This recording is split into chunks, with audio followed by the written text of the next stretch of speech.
makofi mazuri.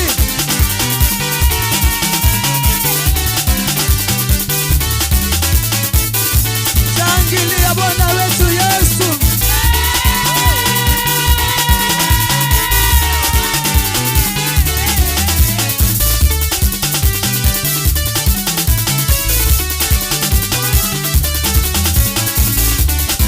Makofi mazuri kwa Yesu.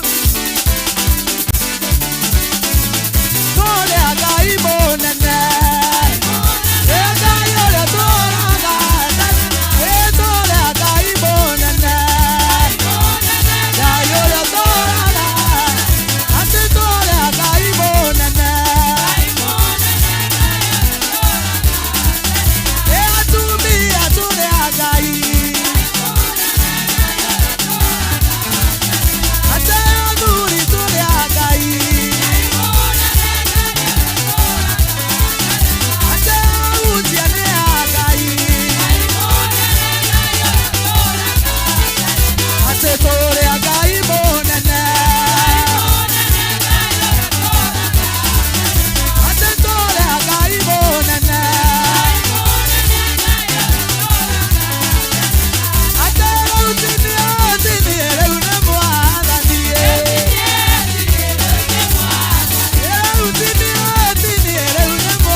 Yo no hago el padre, tiene de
mikono yako juu mbele za Bwana kwa jina la Yesu. Inua tu mikono yako mbele za Mungu wa mbinguni katika jina la Yesu. Na kama wewe pia ni kijana ambaye ungali unaweza tusaidia nafasi, maana uko nyuma wazee wapo na itakuwa ni vizuri. Inua tu mikono yako juu. Inua mikono yako juu. Ningewasi kwa jina la Yesu Kristo. Mwambie tu Bwana azungumze pamoja na wewe. Bwana Mungu azungumze pamoja na wewe kwa jina la Yesu. Nimekuwa nikishangaa. Leo hii ni siku ambayo tunaleta taifa letu kwa Mungu. Na kwa sababu Mungu, our God is faithful. Nimeona watoto, wazee, wa mama, watu wote wa rika yote. Ninajua kwamba leo hii taifa letu litapona kwa ajili ya utukufu wa Mungu. Inua tu mikono yako juu. Simama tu kwa miguu yako miwili kwa jina la Yesu. Simama tu kwa miguu yako miwili. Ni dakika chache tu utaketi chini. Simama tu, maana mtumishi wa Mungu amefika na ako tayari kuzungumza na wewe kwa jina la Yesu. Kuzungumza na mioyo yetu kwa jina la Yesu Kristo. Inua tu mikono yako juu namna hiyo. In the name of Jesus. Kwa jina la Yesu. Kwa jina la Yesu. Oh God. Fungua tu kinywa chako, mwambie Bwana azungumze na wewe. Ondoa mawazo yako kwa jirani ambaye ako karibu na wewe. Ondoa fikira zako kwa jina la Yesu. Kwa jina la Yesu. Kwa jina la Yesu. In the name of Jesus. Tunapoabudu wimbo huu. Tunapoabudu wimbo huu, ruhusu tu Roho Mtakatifu achukue nafasi hii. Tunapotuabudu wimbo huu, ruhusu Roho Mtakatifu wa mbinguni akuhudumie kwa jina la Yesu. Roho Mtakatifu wakuabudiwa na kuheshimiwa ni wewe Mungu, wakupewa sifa Bwana na utukufu ni wewe Mungu. Mungu mwenye nguvu Bwana, wastahili heshima zote. Mungu mwenye nguvu Bwana, wastahili heshima zote. Wakuabudiwa, wakuabudiwa, wakuheshimiwa ni wewe wakuabudiwa, wakuabudiwa, wakuheshimiwa ni wewe Mungu mwenye nguvu, Mungu mwenye nguvu, wastahili heshima zote. Mungu mwenye nguvu, Mungu mwenye nguvu, wastahili heshima zote. Wakuabudiwa, wakuabudiwa, wakuheshimiwa ni wewe wakuabudiwa, wakuabudiwa, wakuheshimiwa ni wewe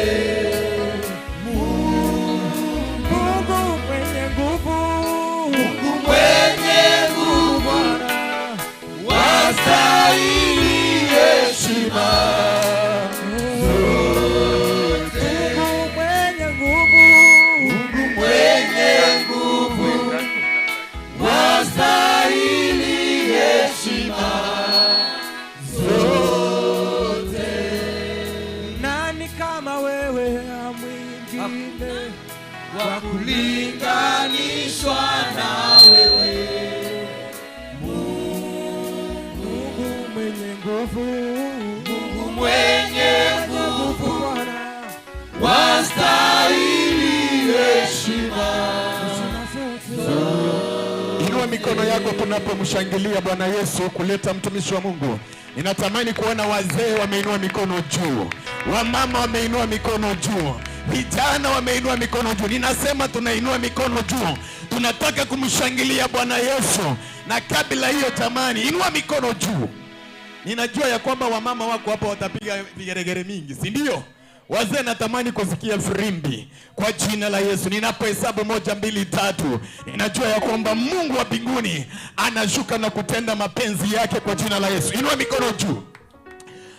Keyboard uko tayari? Haya, 1. Sikia tafadhali, fuata instruction. Na hiyo bendera zote tafadhali tupitishe. Kila mtu patia yeye. Nataka kila mtu ainue hiyo bendera mbele za Mungu tunapomshangilia Bwana, kwa sababu God analeta ukombozi katika taifa letu la Kenya. In the name of Jesus. Inua mikono juu kila mtu. Inapohesabu 1, 2, 3, ninajua ya kwamba Bwana Yesu, utatu wa Roho Mtakatifu kwa pamoja nasi kwa jina la Yesu Kristo. Haya, 1. Nataka useme Yesu. 1, 2, 3. Pigia Yesu makofi mazuri, vigelegele. In the name of Jesus. Shangilia Roho Mtakatifu. In the name of Jesus. Karibu. Thank you. Tuinue tu mikono yetu juu. Inua tu mikono yako juu, tushukuru Mungu. Ninakushukuru Baba kwa sababu upendo wako. Ninakushukuru maana umetulete mahali hapa tena.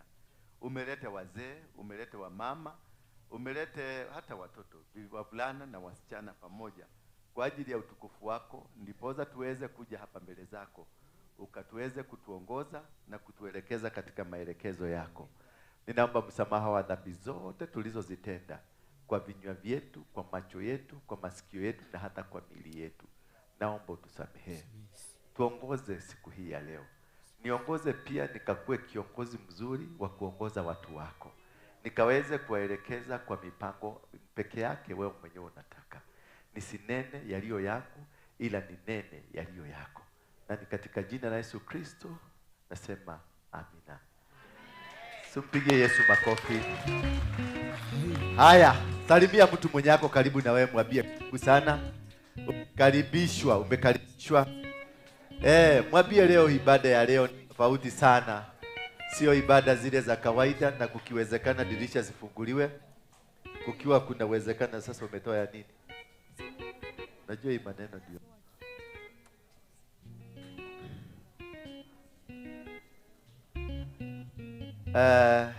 Hebu inua bendera yako kama uko na bendera. Kama hauna bendera sasa mungeanza na mbele mkienda na nyuma. Sijui ni kwa nini mmefanya hivyo. Lakini toeni hizi zote. Toeni hizi zote mpatiane huko. Patia hawa wako mbele.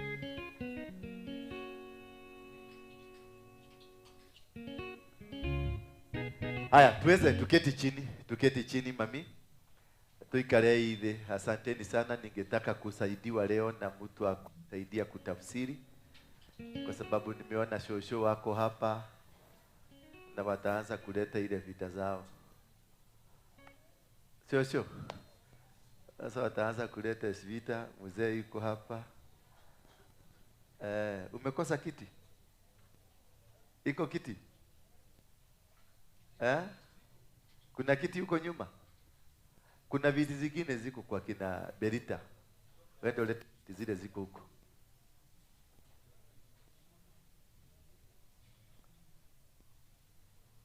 Asante. Na zile dirisha mfungue vizuri kate, ndio tupate hewa mzuri. Bwana Yesu asifiwe sana. Nani atanisaidia? Nani anajua kutafsiri? Nani atanisaidia? Kuna msemo mmoja Mkogwe anaweza, ama utaanza kusema malipua manakwenda manarudi. Hizo mtapatiana wakati nitasema. Tafadhali. Just keep them until I tell you. Leo nataka kushukuru Mungu kwa sababu ametupatia nafasi nyingine ya kukuja hapa ndio tuweze kumwabudu. Na sababu ya leo, ya ibada ya leo ni ibada speciali. Sio ibada kama zile zingine. Ndio umeona nimewaita. Wakati mwingine wazee na waitaga Saturday. Mkuje, mpate chakula mwende. Lakini nimewaita leo kwa sababu ndio tunakuaga na ibada. Sababu ya kuwaita leo na ibada hii ni kwa sababu kuna matatizo yapo. Kenya hii imekumbwa na matatizo. Kila siku redio inatangaza watu 8 wamekufa. Watu 20 wamekufa. Watu 10 wamekufa. Sasa nikajiuliza, tutaongojea waishe ndio kuja kwa Mungu? Bwana Yesu asifiwe sana. Nikasema wacha niite wazee, niite wamama, niite vijana, wavulana, wasichana wote tukuje hapa. Ndio tuweze kuuliza Mungu swali. Ni nini tumefanya? Na ile makosa tumefanya, tufanye nini? Tuugame hiyo makosa, tuinue mikono yetu juu tuambie Mungu atusamee, ndiposa tupate kunini. Amehewa. Bwana Yesu asifiwe sana. Hiyo ndio sababu ya ibada ya leo, nasema ni ibada speciali. Baba, sikanisha hizo viti ziko hapo, sikanisha hapo. Watu watoshee vizuri. Sijui ni kwa nini mnakoroga watu hapo. Sio kabisa. Wacha kajia kadogo. Wacha kajia. Leave a load there. David, rudisha hiyo hivi. Alafu wale wengine tengeneza hivi wakuje. Saidieni David hapo, inaonekana David amezeeka siku hizi. Tengeneza vizuri ndio watu wapate nafasi mzuri na wengine wapate nafasi ya kukaa. Na wale wako nyuma muwalete mbele wakae huko.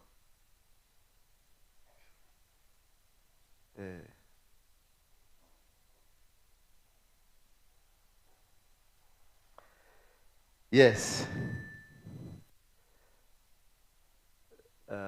Tulipata mtu wa kunisaidia. David, chukua microphone. Lakini wewe hujui Kikuyu. David hajui Kikuyu. Unajua Kikuyu vizuri wewe? Nani anajua Kikuyu vizuri hapa? Kikuyu fluent. Nani? Pastor? Beatrice anajua Kikuyu kweli? Mpatie tuone.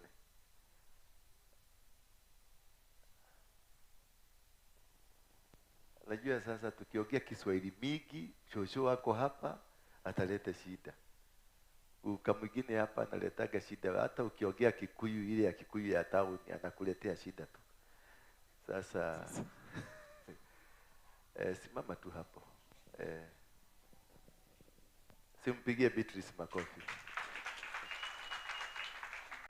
Beatrice, karibu sana. Thank you. Unajua kusikia Kisugu, unaweka Kiswahili Kikuyu. Sasa mimi nitachanganya Kisugu na Kiswahili. Na nikirudia venye umesema ni sawa tu. Sikuambii ufanye mambo yako, urudie venye nimesema. Umesikia? Kwa sababu huyu mama anataka kusikia venye nimesema. Si ndio? Si ndio mnataka kusikia?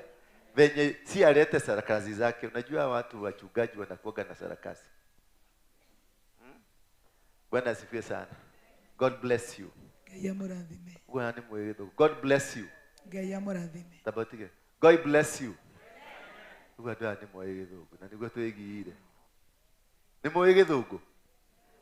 Unajua Kiingereza? Thank you.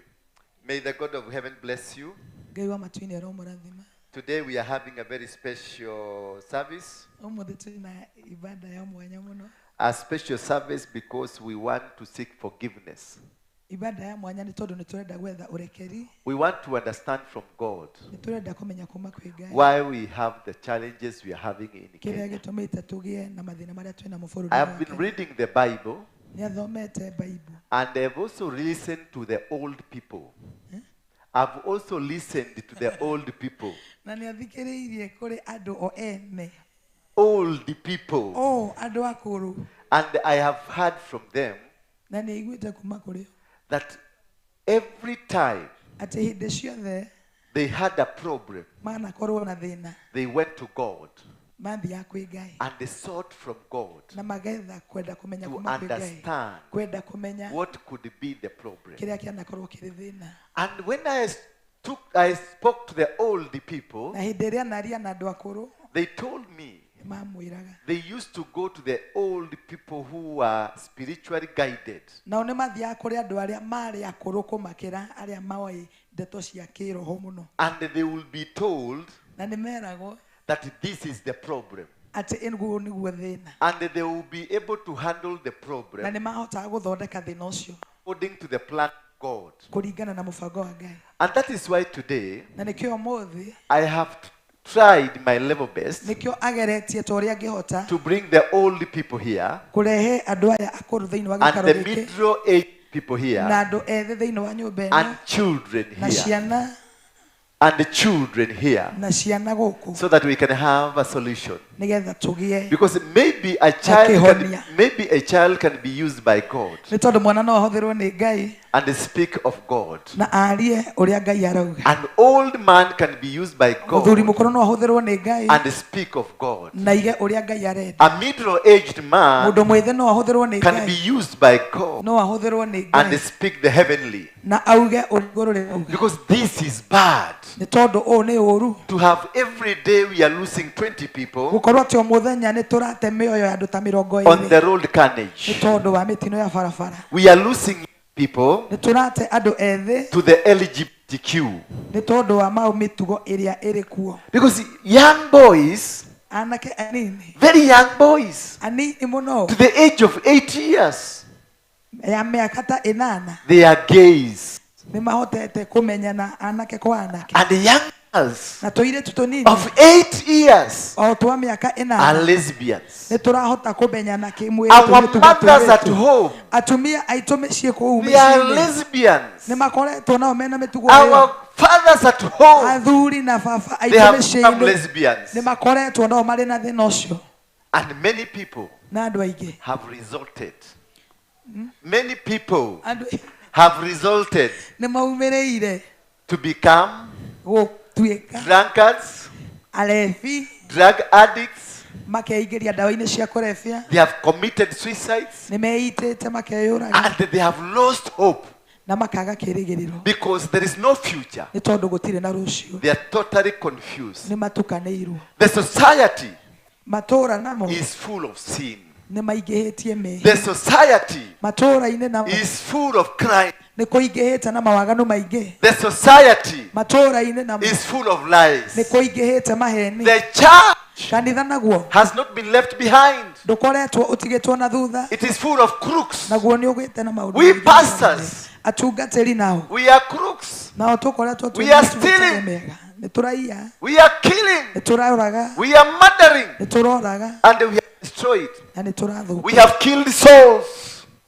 We have killed souls. nĩ tũragĩte mĩoyo And we have killed spirits. na nĩ tũragĩte maroho. We are now hopeless. Rĩu tũtigĩtwo The tũtarĩ church where people used to run to, kanitha kũrĩa andũ maragĩ they are no longer running to. rĩu matirora kanitha-inĩ, Instead, they are running to LGBTQ. macokete kũrĩra mĩtugo-inĩ ĩyo, Others are running to bars. angĩ macokete kũrĩra Others are irabu-inĩ, running to the community. angĩ maoreire And matũũra-inĩ, that is where they have been misled. na kũu nĩkuo matereire, And we have lost a generation. na nĩ tũtete rũrĩrĩ, And we have lost a nation. na nĩ tũtete bũrũri, We are just confused. tũtukanĩirwo o ũguo, We are just hopeless. twagĩte We kĩrĩgĩrĩro o don't ũguo, have tomorrow. tũtirĩ na rũciũ, We don't have today. tũtirĩ na ũmũthĩ, We don't have the next move.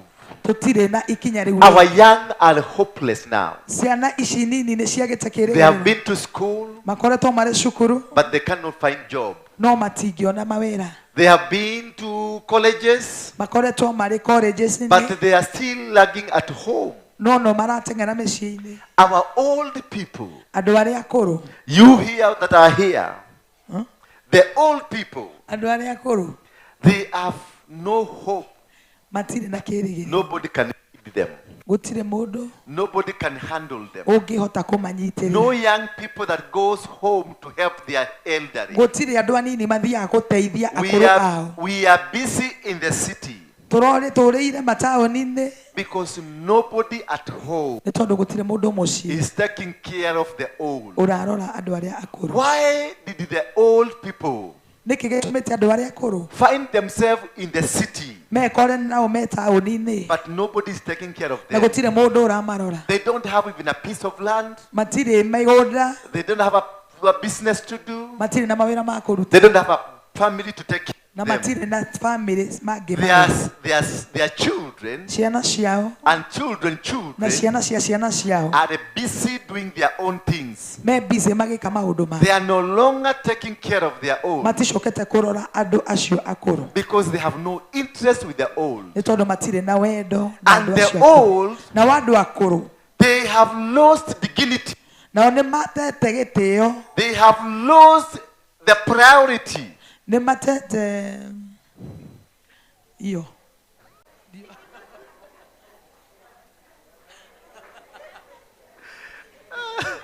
They have lost it. They are no longer valued. matirĩ na tivaria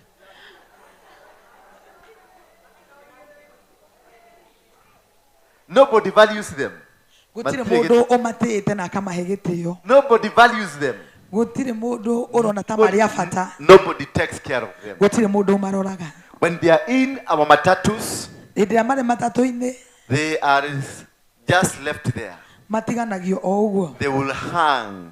magũcugĩrĩra They will just stand in a matatu. mekũrũgama matatũ-inĩ, A young man will sit on the seat mwanake mũnini na mũndũ mũnini aikarĩte thĩ, and the old man will stand. nake mũndũ mũkũrũ arũgamĩte. An old man will be told to rise up Mũndũ mũkũrũ nĩ ekwĩrwo arũgame and then the young man sits. nĩgetha mũndũ mũnini aikare thĩ, Then the old man will try to talk, nake mũndũ mũkũrũ nĩ ekũgeria to kwaria, ask, what is wrong with you, young oria man? nĩkĩ kĩũru na we mũndũ mwĩthĩ, The young man will ask the old nake man, mũndũ mwĩthĩ nĩ ekũmwĩra what is wrong with you? what is wrong with you, o What nĩkĩ are kĩũru you, nawe, what are you doing here? nĩkĩ ũreka haha? Go home.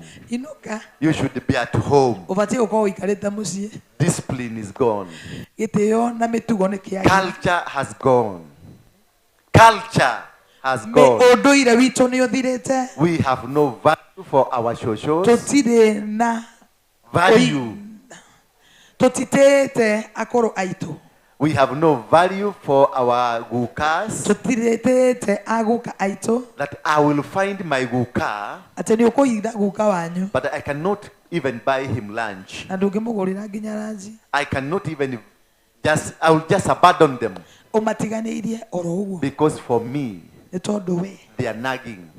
nĩ maragia For mũno, me. nĩ manegenaga mũno harĩ we, They are the sumbuas. nĩ marathumbũra mũno For me, harĩ we, they are smelling. nĩ maranunga For me, harĩ we, they are dirty. mena gĩko For me, harĩ we, they have jiggers. mena ndutu For me, harĩ we, they have kungunis. mena ngũngũni, They have no value. matirĩ na ũndũ o wothe I mwega don't ũngĩmakũra. like them. ndĩmendete, I hate them nĩ ũmathũire, because I was not cultured. nĩ tondũ ndwarĩ na ũndũire waku, I was not told to respect the old people. ndwabundithirio gũtĩa andũ And akũrũ. even if I was told,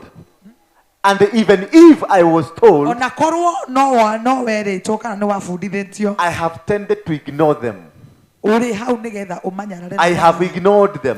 nĩ ũmatharaũrĩte, I have not respected them ndũmatĩĩte, because I am busy nĩ tondũ we wĩna mawĩra maku looking for ũraruta, money, ũgĩetha mbeca, looking for prestigious life, ũgĩetha mũtũrĩre mwega, because I want to drive my car. nĩ tondũ nĩ ũrenda gũtwara ngari njega, I want to have a nice home. nĩ ũrenda kũgĩa na mũciĩ mwega, I am a busy man. wĩ mũndũ busy, I cannot spend my 10 shillings ndũngĩte ciringi ciaku 10 with my grandfather na guka wanyu or my grandmother kana cũcũ wanyu, because I have no value to them. nĩ tondũ ndũrĩ na bata nao, I have no meaning to them.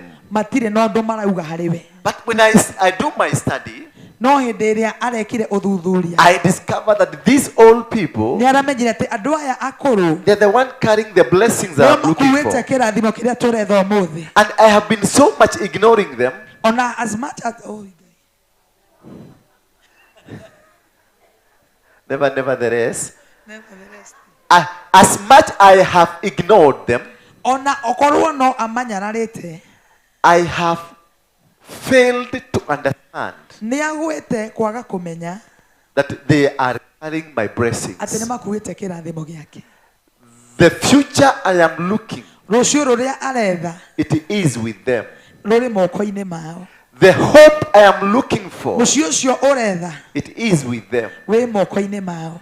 The bright life I am looking for, Mũtũũrĩre ũcio mũthaka ũretha it is with them. wĩ moko-inĩ mao. That is why they are dirty. Nĩkĩo mena gĩko. That is why they cannot dress properly. Nĩkĩo matangĩkĩra nguo njega. That is why they cannot feed properly. Nĩkĩo matangĩrĩa wega. Because they spend much of their Nĩ time tondũ nĩ mahũthĩrire mahinda mao maingĩ taking care of me. magĩkũrora we. But me who have been taken care of, No we warorirwo. I have failed Nĩ care of them. ũgwĩte kwaga kũmarora. Because they were taking care of Nĩ me, tondũ hĩndĩ ĩrĩa makũroraga that I will take care of them. nĩgetha ũkamarora. And instead, I have ignored them. No handũ ha ũguo By ignoring them, ũkĩmatiganĩria they have released a curse. nĩkĩo matigĩte kĩrumi.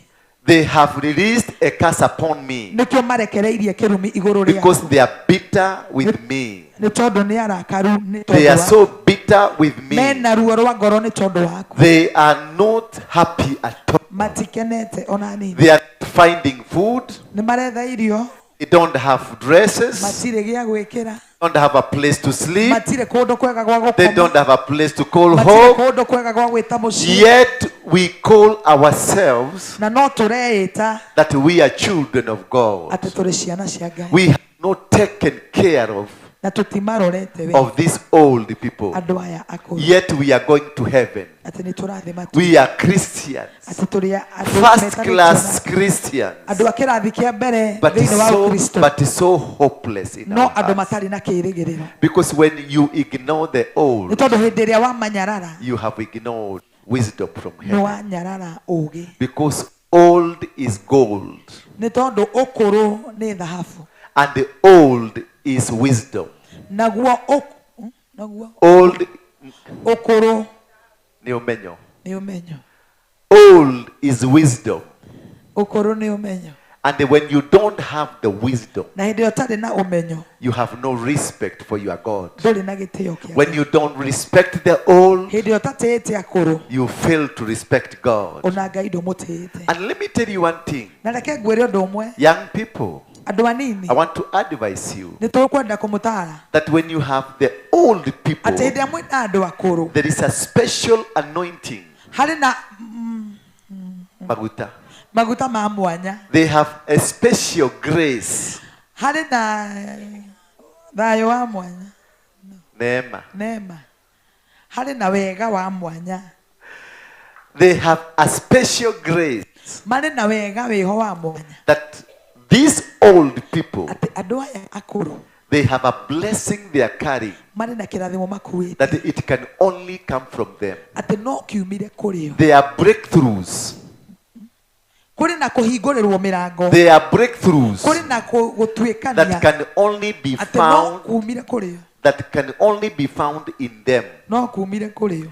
Nobody, Gũtirĩ mũndũ, not from your pastor, gũtirĩ kwĩ mũhunjia not waku, from your bishop, ti kũrĩ not mũthikabu, from your prophet, ona ti tondũ kwĩ mũnabii waku, not from your ona angels, ti kũrĩ araika aku, even from God. ona ti kuma kũrĩ Ngai we mwene. They must connect it to God for you to receive it. No nginya Ngai anyitithanie kũrĩ andũ aya And nĩgetha because wamũkĩre. God is a God of Na order, nĩ tondũ Ngai nĩ Ngai wa mũbango, He has donated those powers to them. nĩ aheanĩte hinya ũcio kũrĩ o. That is why even if you go to God, Na nĩkĩo no ngĩthiĩ kwĩ Ngai He will still refer you back to them. agũgũcokia kũrĩ o. Because God donates power. Nĩ tondũ Ngai nĩ amahete hinya, He donates authority. nĩ amahete wathani, God donates authority. Ngai nĩ amahete wathani, God donates Ngai authority nĩ aheanaga wathani to the people kũrĩ andũ so that they can exercise their nĩgetha authority marutithie wĩra wathani ũcio according to how it has been given to them. kũringana na ũrĩa Ngai amahete. And therefore, if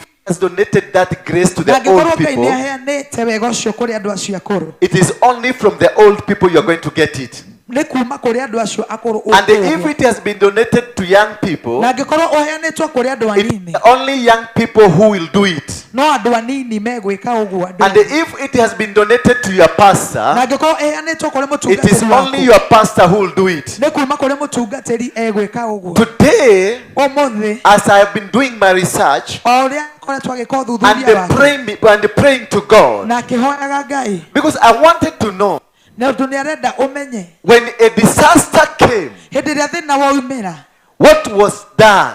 ũrĩa gwekagwo What was done? ũrĩa gwekagwo What will be done? na ũrĩa gũgwĩkwo. And I discovered one thing. Na aroka kũmenya ũndũ ũmwe Right in the Bible thĩinĩ wa Bibilia and right in my tradition, na thĩinĩ wa ũndũire, when there was a disaster, hĩndĩ ĩrĩa gwakoragwo na thĩna they consulted God. nĩ mathiaga gwetha kuma kwĩ When Ngai. they found things are not working, Hĩndĩ ĩrĩa maũndũ matathiaga wega they consulted God. nĩ mathiaga gũthuthuria kwĩ Because Ngai. it is only God who can give a solution. Nĩ tondũ no Ngai ũngĩaheanire And the kĩhonia. people who were allowed to consult God Na andũ arĩa metĩkĩrĩtio gũthiĩ gwetha kĩhonia kwĩ Ngai were the only people, marĩ andũ akũrũ, people of no reproach. andũ matarĩ na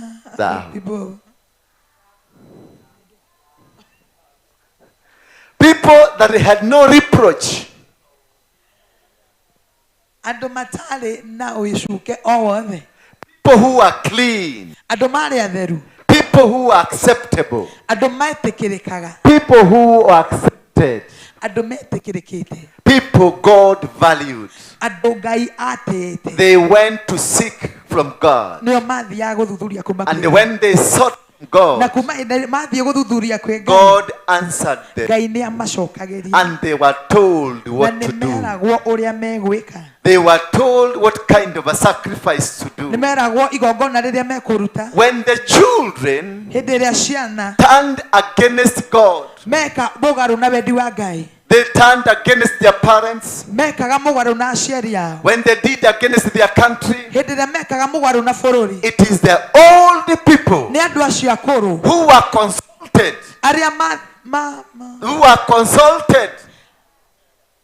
It is the old people nĩ andũ acio akũrũ that we go to seek from arĩa mathiaga so that they can help nĩgetha mateithie us to understand ithuĩ kũmenya it is wrong. nĩkĩ kĩũru. When our young people Hĩndĩ ĩrĩa andũ anini turn to become gays, mokaga makagĩa na mĩtugo ĩrĩa ĩtagĩrĩire, turn to become lesbians, rĩrĩa manyitanaga airĩtu kwa airĩtu, it is the old people nĩ andũ acio akũrũ who will give us the solution. arĩa maheanaga kĩhonia. When our country Hĩndĩ ĩrĩa bũrũri became productive, wakoragwo ndũrĩ na maciaro, it is the old people nĩ andũ acio akũrũ who will come with the solution. marehaga kĩhonia. When our country Hĩndĩ ĩrĩa bũrũri people started dying, hĩndĩ ĩrĩa bũrũri young people started dying. mambĩrĩirie gũkua, When young people started hĩndĩ dying, ĩrĩa andũ anini mambĩrĩirie gũkua, which is unlikely,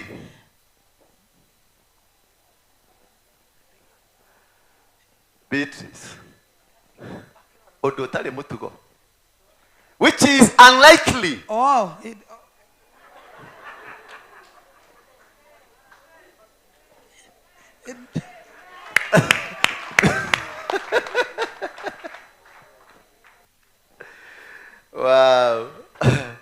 Which is unlikely. hĩndĩ ĩrĩa andũ anini mekaga maũndũ matarĩ mĩtugo, Things that happened.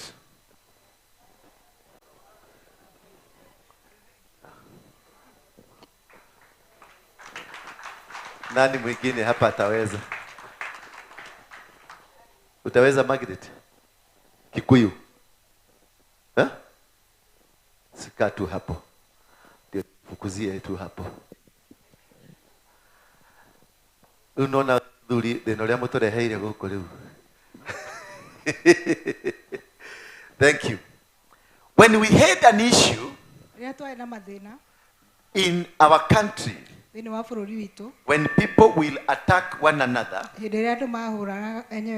people will kill one another, people will become thieves, when pastors will become rogue, when the church will defile, and nobody will be able to come with a solution. It's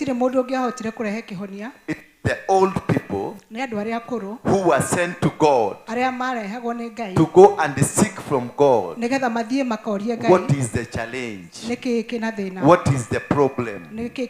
Because this is a big problem that has to be solved directly from God, which has to be understood from God, so that we can have a solution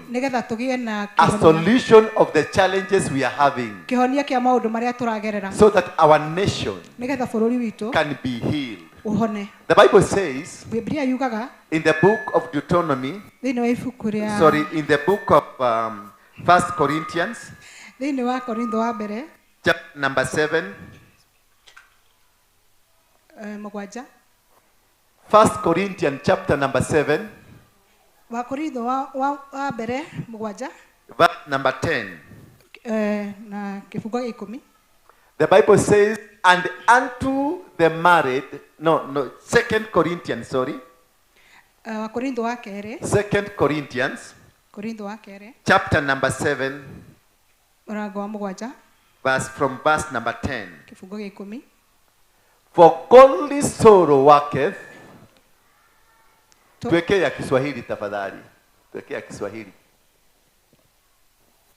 Ama mtasikia Kiswahili? Eh?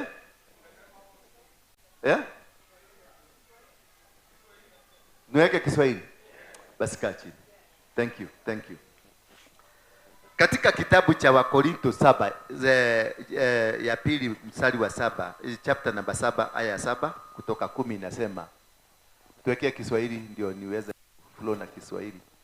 Kuwa na huzuni jinsi atakavyo Mungu husababisha badiliko la moyo, badiliko lenye kuleta wokovu. Hivyo hakuna sababu ya kujuta, lakini huzuni ya kidunia hulete kifo. Katika dunia ya sasa na venye tunaishi sasa, watu wameingia kwenye hali ambayo sio mzuri. Nchi yetu imetokomea, nchi yetu imeangamia. Watoto wetu hawana heshima na wazazi. Watoto wetu hawana heshima na nchi yao. Watoto wetu hawana heshima na kanisa. Ukienda kanisani sasa, wazee peke yake, wanaume na wanawake ndio wamejaa kanisani. Watoto weko kwenye hanasa. Bwana Yesu asifiwe sana. Na hiyo ndio nimekuja kutuangalie tuone ni nini tutafanya ndio tuweze kuokoa jamii, tuweze kuokoa watoto, tuweze kuokoa taifa letu na tuweze kuokoa watu wetu. Maana tunapotea. Juzi nilienda kuzika mtu pale Lang'ata. Nikaangalia makati ya kaburi 10, kaburi 9 ni za watoto. Mzee ni mmoja. Na mzee ule ni mmoja, ni mzee wa rika yetu sasa wa miaka hiyo ya 40 kwenda 50. Hao sasa ndio mzee kabisa. Hakuna mzee kama hawa. Na siobi mkufe, nasema hakuna wazee kama hawa. Hawako. Lakini ukiangalia kaburi ni miaka 17, miaka 16, miaka 12.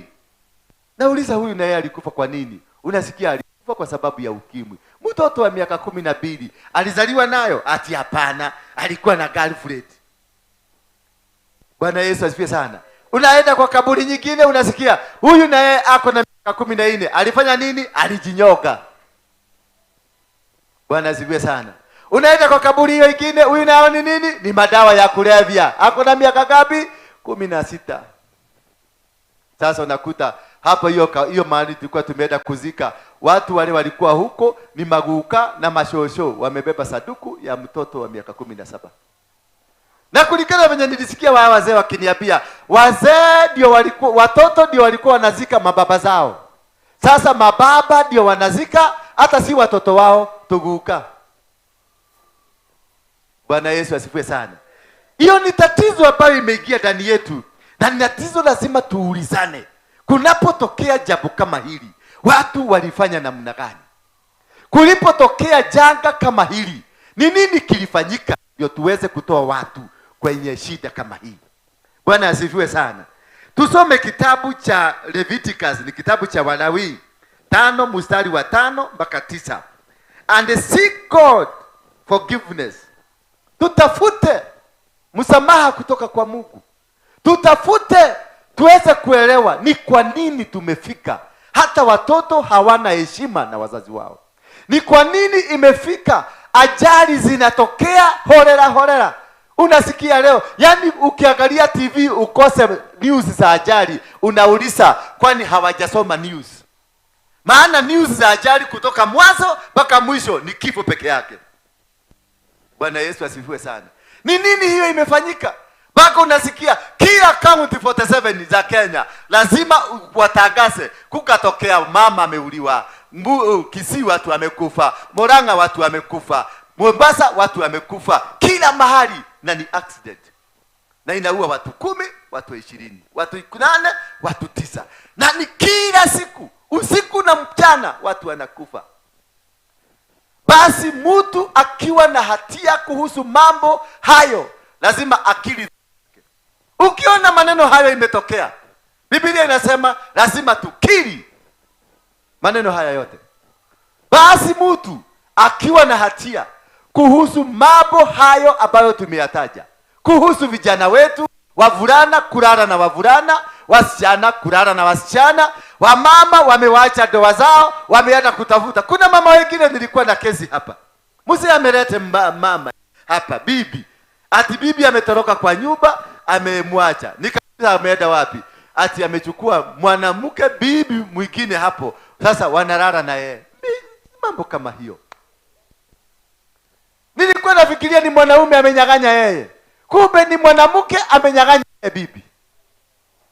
Sasa alikuwa ananiambia, pastor, apostle, nataka tuombe bibi yangu arudi kutoka kwa nani? Amechukuliwa na mwanamke mwenzake. Sasa nikamuuliza, hiyo tutaanza kuomba namna gani?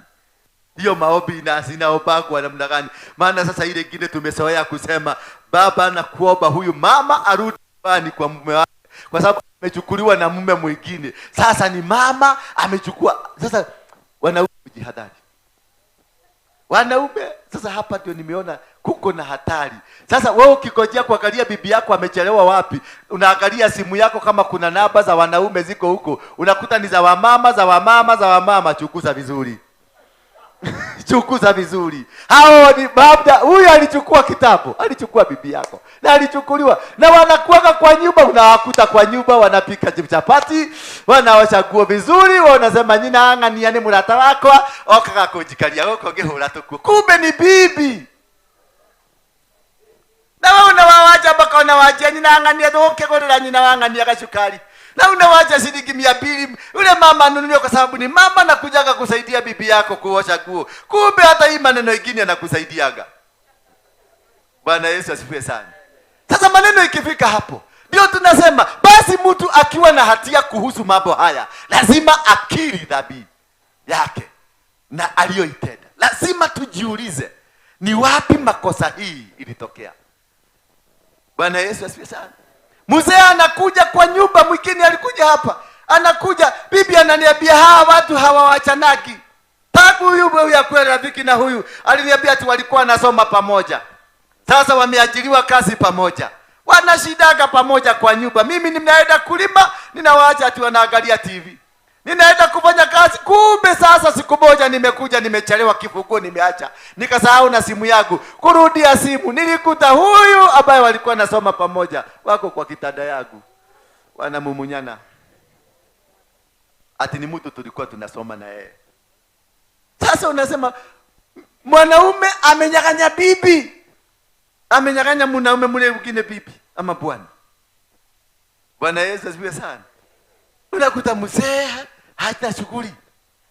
Baka unauliza ekareke na ni na zamani tu alikuwa mchangamfu. Ni nini ilifanyika? Baka unaenda kumuuliza kawanyitirwa na sukari, hana sukari. Kawanyitirwa na pressure, hana pressure. Kwa direka hana. Kumbe huyu mwanaume anakujaga kwa nyumba wakati kila watu wanaenda. Kumbe ni bibi. Na wao nasemaga ni rafiki yake. Wanafanyaga biashara pamoja. Na unakuta wanaenda wiki mbili safari ya Mombasa. Unasikia tuko Mombasa kufanya biashara. Siku hizi tunauza mashamba. Kumbe alipelekwa honeymoon. Bwana asifiwe sana. Hapo ndio dunia imetufikia. Watoto wamekunywa pombe mpaka unashindwa. Hii pombe ilitoka wapi? Kama mtoto kana kunywa pombe mpaka kana kojoa kwa kitanda hakajisikii. Tumelala kwa mitaro. Kengine juzi hapa naona katoto kametosha na hivi kamebeba bunduki. Kananiambia mzee soka ama nikuagushe. Nikakambia asapole mtoto yangu. Akaniuliza mimi ni mtoto yako umenizaa. Bwana Yesu asifiwe sana. Nikapatana na twingine hapa barabara, ni hapa tu, kamenyang'anya shosho mjojo mdogo kama huyu, kamemnyang'anya kibeti. Shosho kwenda kupiga mdomo, ati huyu ameiba kibeti yangu. Shosho akawekwa kofi, pia kabio nyamasa kama ni kuduga kisu. Kama mtoto wangu usiniue. Akaenda kazae mtoto, mimi si mtoto yako. That is how the society we are in now. Ndio society ile tuko nayo. Hiyo ndio generation. Watoto wote vijana wavulana wametoboa masikio, wameolewa na wenzao. Wavulana wameolewa na wavulana, wasichana wameolewa na wasichana. Sasa nikuulize, wewe ulizaa watoto ndio unajivuniaga kusema niko na watoto. Sasa hao kizazi maana kimefika mwisho, unataka kuniambia tunaelekea wapi? Miaka ingine 20 inakuja, tutakuwa na watoto? Tutakuwa na binadamu? Tutakuwa na maroboti? Ndio unasikia wameleta namba na imeanza kufanya kazi. Sisi tuliambiwa itakuja 666 na itawekwa. Mimi niliona German, mtu ameenda kwa mashini supermarket, ameweka hivi hapa, imewekwa hapa ndani kachuma, ameweka hivi, analipa. Na wameleta na ujaja mwingi sana, na ilikuja na mambo hii ya COVID. Sasa tukijiuliza ni kwa nini tumefika hapo?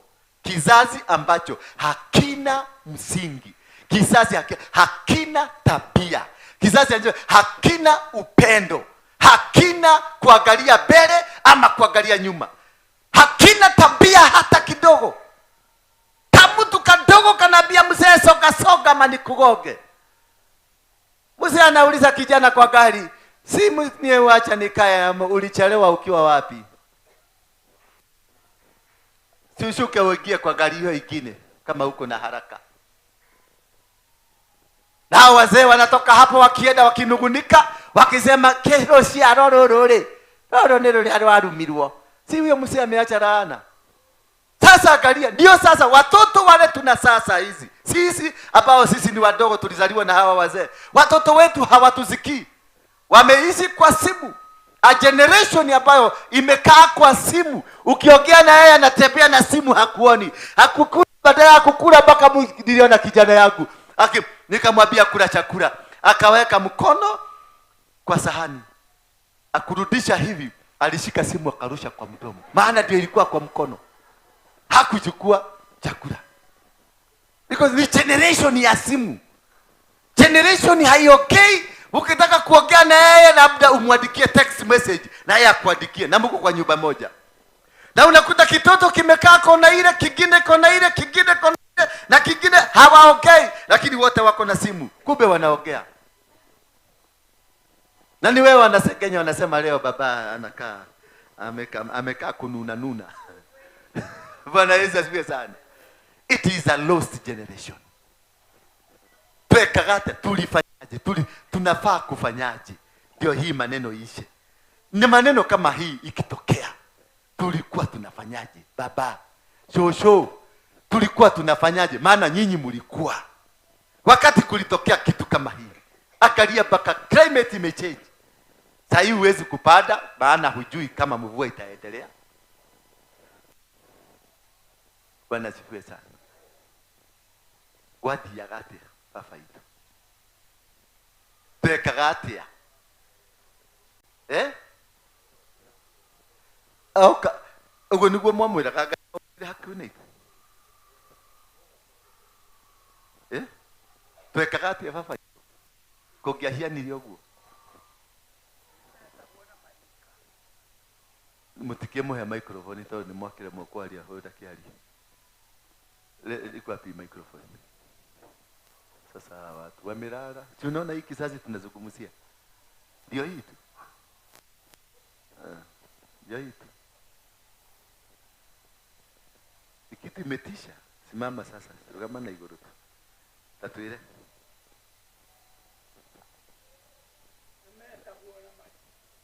Simeona hata hawezi kukuhakishia. Nimetagwo na marika. Walikuwa wanaitwa kulingana na rika zao. Na niho hagereire rochiaro rwebugi matu. Na hapo ndio kulikuja kizazi ambacho kiko na vipini kwenye masikio. aria meragwo na matiguaga wale walio kuambiwa lakini hawasikii, orwa matiraigua, na kama hawasikii athuri magacoka, wazee walikuwa wanarudi pamoja, magathie ile maine, wanaenda kule kwenye milima, likali athuri magathie kile maine, na wazee hawa walienda kulingana na marika zao, makeoria atirĩ ciana ici wanaenda kuulizana maswali, watoto hawa watafanywa nini, mali meko atia, magetwo, wanaitwa orika rigetwo, kila rika inaitwa, rigetio mbũri, wanaitishwa mbuzi, igathĩnjwo, alafu inachinjwa, makahũrwo na tatha, kisha wanapigwa na tasa, ni tatha kana ni tatha tatha nĩ ũrĩa ũkoragwo thĩinĩ wa mbũri ĩtarĩ thĩnje, yathĩnjwo makahũrwo na tatha. Rĩu arĩa marega, wale ambao walikataa, onao makahũrwo nĩ marika mao, wale ambao walikataa waliachiliwa kwa rika zao, wanawachapa uguo kwa discipline, nigetha makorwo na discipline. Ndio maana wakuwe na discipline ya kutosha. Atirĩrĩ, tamakai nguga atĩa rĩu ikarĩmwe nĩherwo haha atĩ arũme marahikia arũme, ati wanaume wanaoa wanaume, atimia andũ anja marahikia andũ anja, wanawake wanaoa wanawake. Atirĩrĩ, hihi nĩ mũiguaga mũkĩhĩtũka thoni na kĩu nĩ kĩrumi bũrũri-inĩ thoni? Hiyo sini laana nchi yetu. Angĩkorwo kama itakuwa njaga ĩroneka kĩhĩtũka ũgakiuga reke hinge maitho, njaga, na ndagweta njaga nĩ mũramĩmenya kũrĩ ĩrĩ, ũgakiuga kehinge maitho, wahinga maitho watiga kĩ mbele ya maitho. Asante sana, keti chini, swali umejibu. Eti ya kwamba wakati tulikuwa tunapata shida kama hii, watu walikusanyika, wazee walipatana pamoja, wakaenda wanatoa dhabihu, ndio waweze kukomboa generation, ndio waweze kukomboa watoto wao, ndio waweze kukomboa vitu vyao, mabuzi, ng'ombe na kilimo chao. Sasa hao watu ambao waliendaga kwa Mungu wameenda wapi? Sisi wachungaji tumekuwa wakora wa kula kondoo. Sisi wachungaji badala ya kuleta watu pamoja tumeikiana, kanisa langu, kanisa la huyo, kanisa la huyu, kanisa la ule. Badala ya kutafuta solution, sisi tumeanguka. Wazee na hawa ndio ukiwaangalia wazee hawa waulize vizuri, walipotelea Nairobi kwa sababu ya kina Jerry na kina Wajiro. Wote walipotea. Wamama na wao hivyo hivyo walipotea. Kanisa limepotea. Wazee na wamama, wazee wakongwe wamepotea. Watoto na wao ndio hao wamezama. Miaka ingine 10 tutakuwa wapi? Tutakuwa wapi 10 years to come? Sisi tumeshindwa, our generation. Tumeshindwa kuchunga watoto. Tumeshindwa kulea watoto. Because mimi nilitoka saa 11 nyumbani, nikawacha mtoto. Nikurudi kwangu nitarudi saa 6 usiku. Nitakuja tu nikute watoto wamelala. Siku gani nitakutana na watoto? Kama watoto hawako shule, wako na house girl. Naye house girl ambaye uliwacha kwa nyumba, anakuwa kijana yako, anamfanya bwana. Ama maneno kama hiyo hakuna. Sasa unafikiriaga huko na kijana, kumbe kijana ndiye alichukua bomba yako, wakiwa na house girl, wanalalaga kitanda yako. Mwadhani ya gosho. Maana tuliondokea. Tukaondokea kabisa. Na hii jambo kama haya yametendeka Leviticus 5, na maneno kama haya yakitendeka, yametendeka tukiangalia, yametendeka tukiondolewa pole pole, tumeondolewa kutoka kwa mikono ya Mungu. Maana nchi na dunia imetiwa najisi. Basi mtu akiwa na hatia kuhusu mambo hayo, lazima akiri dhambi yake aliyotenda. Next verse please. Lazima tukiri na kumletea Mwenyezi Mungu sadaka yenye kuondoa hiyo hatia. Kwa ajili ya dhambi aliyotenda, atalete kondoo jike au mbuzi jike kutoka kwa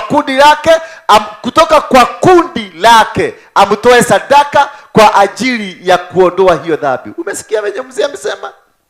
Wao walikuwa wanafanya hivyo. Unapelekwa katika msingi wa wazee, kisha unakalishwa chini, kulingana na ile dhambi unatoa kondoo. Biblia imesema, msianze kusema nimegeuza Biblia. Na hivyo ndivyo hawa wazee walikuwa wanafanya. Sasa kwa sababu kondoo hata hamuna, mzee uko na kondoo,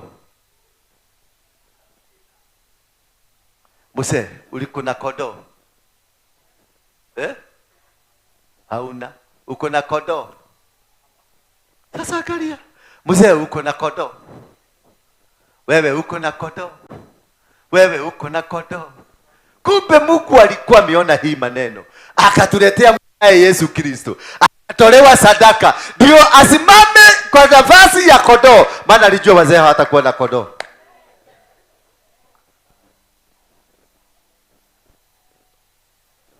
Bwana Yesu asifiwe sana.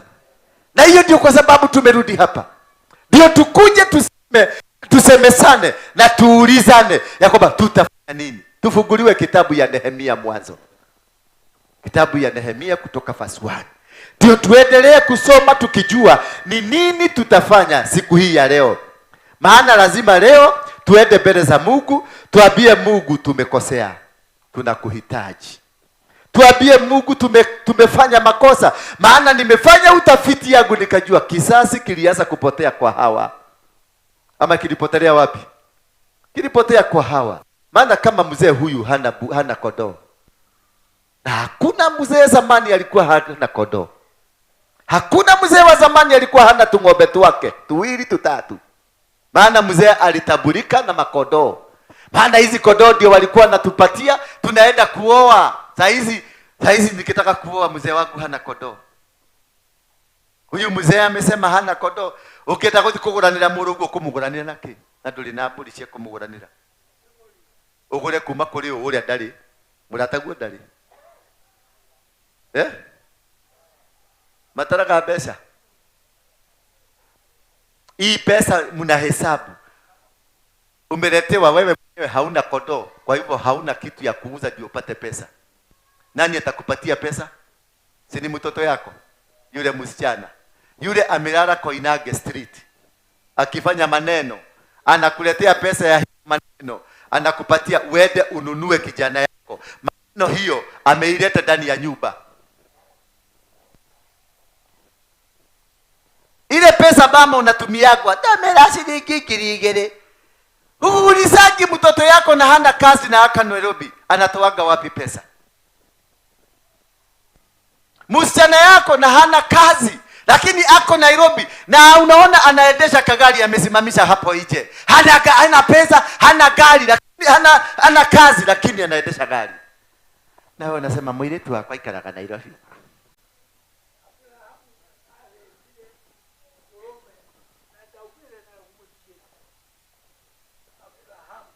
Ule dago tuira tuikia tu.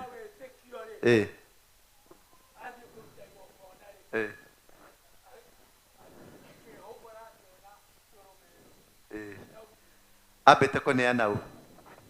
Abete koneana u.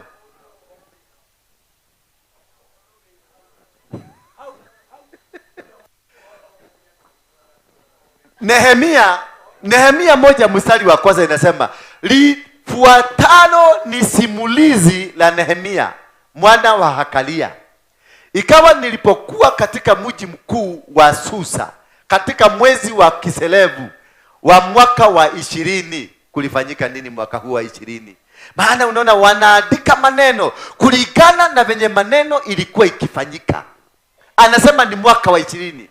Hanani mmoja wa ndugu zangu akaja pamoja na baadhi ya watu kutoka nchini Yuda. Nikawauliza kuhusu Wayahudi wenzetu. Yaani ndugu yangu akatoka kule nyumbani, akatoka Murang'a, ndugu yangu akatoka Nyeri, ndugu yangu akatoka Mombasa, akakuja hapa Nairobi kule ninakaaga. Nikamuuliza watu wa Mombasa wanakaa namna gani? Ndivyo Biblia inasema. Hanani mmoja wa ndugu zangu akaja pamoja na baadhi ya watu toka nchi ya Yuda. Yuda ni wana wa Yuda. Alitoka huko akawaacha, alitoka labda walikuwa sehemu kama Mombasa, wakakuja. Alipofika venye naulisaga morio watiga kukuhiana atia andu maikairi ati, akawauliza baadhi ya watu akaja pamoja na baadhi ya watu kutoka nchini Yuda. Nikawauliza kuhusu Wayahudi wenzetu waliosalimika. Wale Wayahudi wenzetu ambao walishikwa mateka wako namna gani? Yaani ambao hawakuhamishwa Babuloni na kuhusu mji wa Yerusalemu. Aliwauliza matukio yalivyoendelea kule nyumbani. Tuendelee next verse please. Wao wakaniambia hivi, sikiliza sasa. Hao wakaniambia hivi, Wayahudi waliosalamika na kubaki katika mkoa ule wako katika taabu na aibu. Wayahudi ni wewe. Sasa angalia ile aibu tuko nayo. Mose katoto kako kale kashokoro kako kana kujaga, tumbo imewekwa hapa wazi, kifua ndio imefunikwa hapa, tumbo iko nje na nini nyingine, na kagua kamefikisha hapa, na kana alafu kamewekwa kefini hapa kwa mkonyo, kamewekwa kefini nyingine kwa mapua, na kawekwa nyingine hapa na nyingine kwa ulimi, alafu kamechorwa nyoka hapa kubwa tatu. Ndio hii tunaona aibu hapa. Wayahudi waliosalimika na kubaki katika mkoa ule wako katika tabu na aibu. Angalia ile tabu uko nayo. Saizi hakuna mtu wa kukununulia hata kachai. Wewe mwenyewe kijana kama mimi sina future, maana hata watoto wangu ninao wengi lakini sijui kule wako. Sisi tulikaa nyumbani tukakaa mpaka tukiwa wazima. Tulitoka nyumbani tukiwa wazima. Saa hizi mtoto wa miaka 17 hayuko na wewe. Na hata hakupigi simu, na hata hajua taki kujua. Ukimuuliza anakuambia niko busy. Wacha kushinda ukinipigia simu. I am busy. Maana tuko kwenye tabu. Tuko kwenye tatizo. Tuko kwenye mashaka. Kizazi kimeenda, hatuna future. Wewe mwenyewe ni mgonjwa kwa sababu ulikula bana, ulikosa chakula, pressure ikakukamata. Ukakosa chakula, sukari ndio hiyo ikakukamata. Ukakosa nini? Mashida zinakuja. Huna nyumba.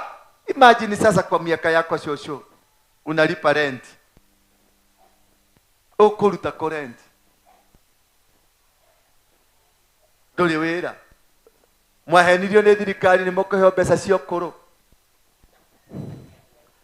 Tehigura ya account. Ile shida iko ni wewe. Huyu mzee akilala kwa kitanda tu na njaa anasema leo ndagirio mwana ũkĩndeithia, o mwana ũkĩndirikana. Hiyo ni laana masirana.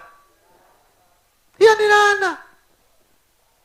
Ndio naona sisi zote vijana na wasichana wadogo tumelaaniwa. Tukitafuta pesa tunatafuta pesa lakini haitusaidii.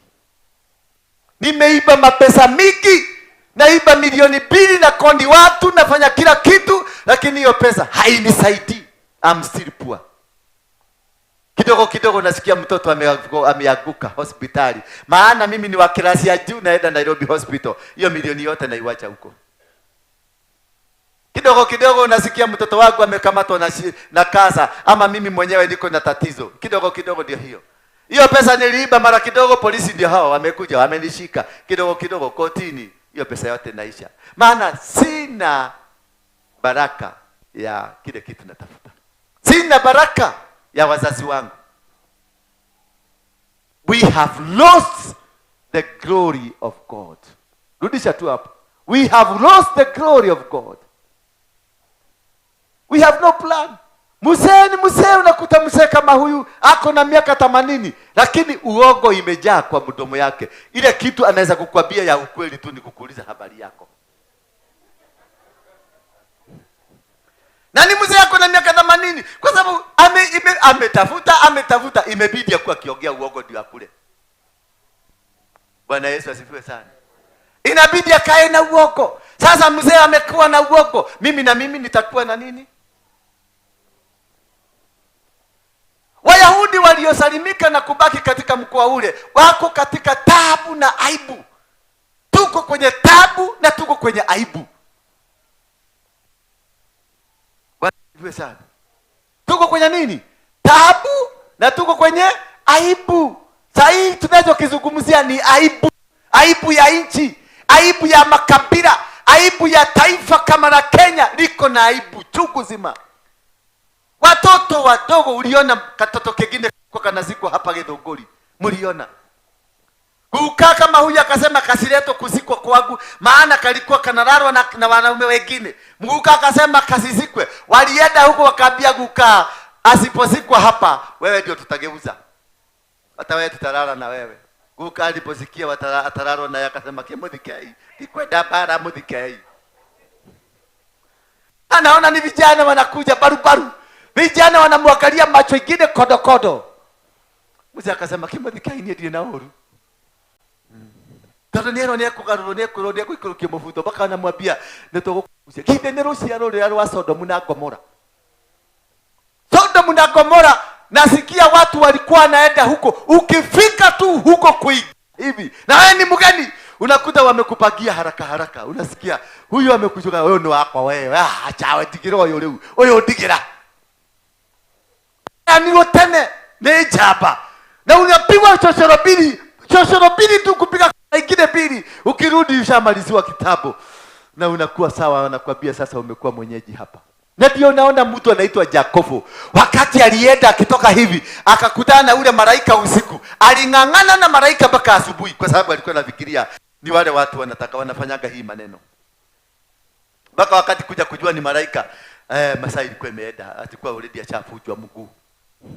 Samaika aliona hiki kimodo togianile nakio akakivuja mguu ndio akibariki. Hata tunaibaga diguma utadadimite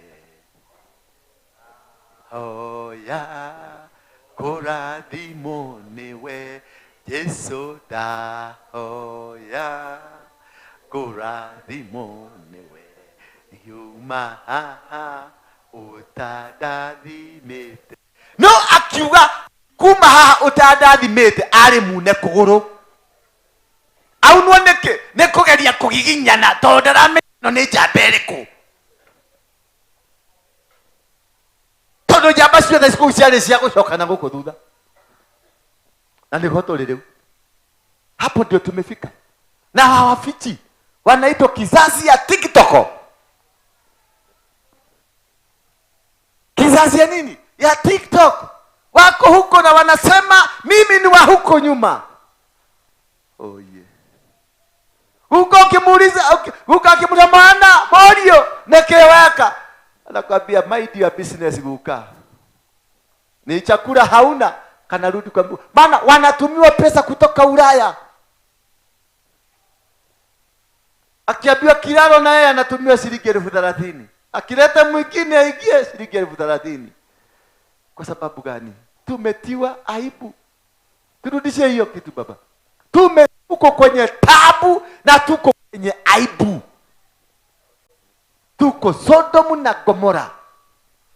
Na Wakristo tumejaa kibao. Mapasta tumejaa kibao. Manabii tumejaa kibao. Maapostol tumejaa kibao. Makibishop wamejaa. But the country inaendelea kutokomea. Na masadaka tunaendelea kukula na mataidhi na manini. Mafungu la 10 tunaendelea kukula. Lakini hatuna solution. Nchi imeingiwa aibu. Rudi nyuma kidogo. Nchi imeingiwa aibu kabisa. Hatuna heshima hata kidogo. Imagine mungekuwa saizi nyumbani, chakula iko nyumbani, haungekuwa hapa kwa sababu ya chakula. Ungekuwa hapa kwa sababu ya kuja kuabudu Mungu. Lakini kiwauliza sababu umekuja hapa ni nini? Uliambiwa kuna chakula, si ndio? Si kwa sababu Mungu uliambiwa kuna Mungu. Kesho nikiwaambia mkuje tuabudu Mungu, hamtakuja. Hamtakuja, mtasema mapasta madiko hizi ile. Mado kila. Lakini kikiwa ni chakula, mapasta madiko hizi ni mazuri. Wayahudi waliosalimika na kubaki katika mkoa ule wako katika taabu na wako katika aibu. Ukuta wa mji wa Yerusalemu umebomolewa na malango yake yameteketea. Ukuta ambayo ulituweka kwenye mambo mazuri, ukuta wa tabia mzuri, ukuta wa culture mzuri, ukuta wa mazungumzo mazuri, ukuta wa heshima, ukuta wa baraka umebomoka. Hatuna aibu tena kwa mama mzee. Mimi nakumbuka siku moja nilikuwa naishi Mukuru kwa Ruben. Nani wanajua Mukuru kwa Ruben? Nilikuwa nimewekwa na mama mzee kuliko mama yangu, alikuwa bibi yangu. Na mama yangu alipokuja kunitafuta, nikauliza mama yangu, wewe mama, ni kwa nini mnaoniaga wivu na bibi yangu? Mama yangu alifufukia Kenyatta. Alibebwa na ambulance, alianguka tu nyini. Kwa sababu wakati huo mama yangu alikuwa na 65 years na huyo mama alikuwa na 75. Na mimi nilikuwa na 25. Nikauliza mama yangu, niki uiguagira uiru mutumia wakwa?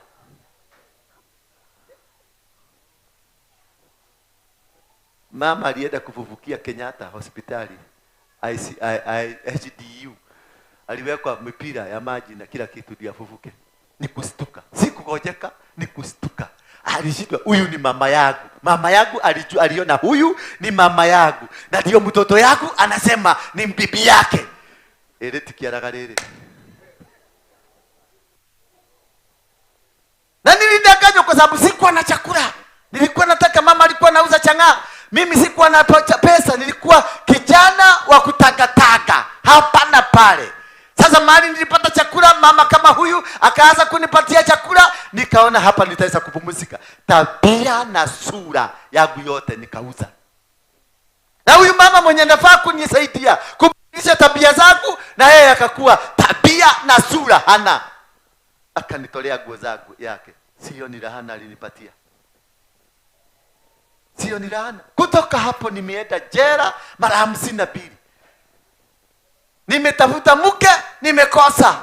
Kwa sababu nililala na nani? Na shosho yangu. Niliona uchi. Na anayeona uchi ya mtu kama huyo, amelaniwa ama amebarikiwa? Amelaniwa. Sasa vijana wote karibu Kenya mzima, wengi wako na wamama wa halia. Watoto wako hawataki kufanya kazi, wanataka mama ambaye atawatuza, atawapatia chakula. Nao si unajua venye watafanya.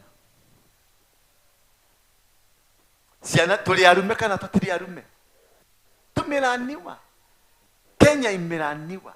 Kizazi chetu kimelaniwa. Kizazi chetu kimeisha. Na waliotuuza ni hawa. Kanatigo. Waliotuuza ni nani? Ni hawa. Na unaona natuangalia na macho ingine ya ukali sasa. Na makosa ni ya nani? Yeye anatuambia wazee walikuwa wanafanya. Yeye anatuambia alikuwa wanaita marika, wanaenda kuwazungumzia. Saa hii umezungumzia wangapi? Maana nyinyi mlizungumziwa. Wewe umezungumzia wangapi wewe? Walilie gana. We, walilie aigana. Todo wenu walilie ri. Walilie gana.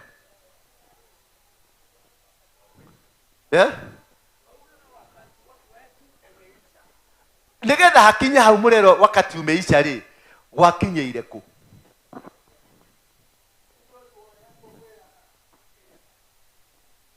Nigetha gukinye njuge wakati yako imeisha, ilifika hapo aje?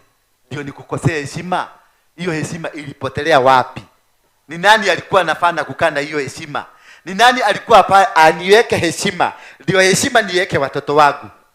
Si ni wewe? Maana si wewe uliwekwa heshima. Wewe ulikosea wapi? Wewe ulikosea wapi? Uliza mzee mwenzako. Uliza mzee mwenzako. Wewe ulikosea wapi?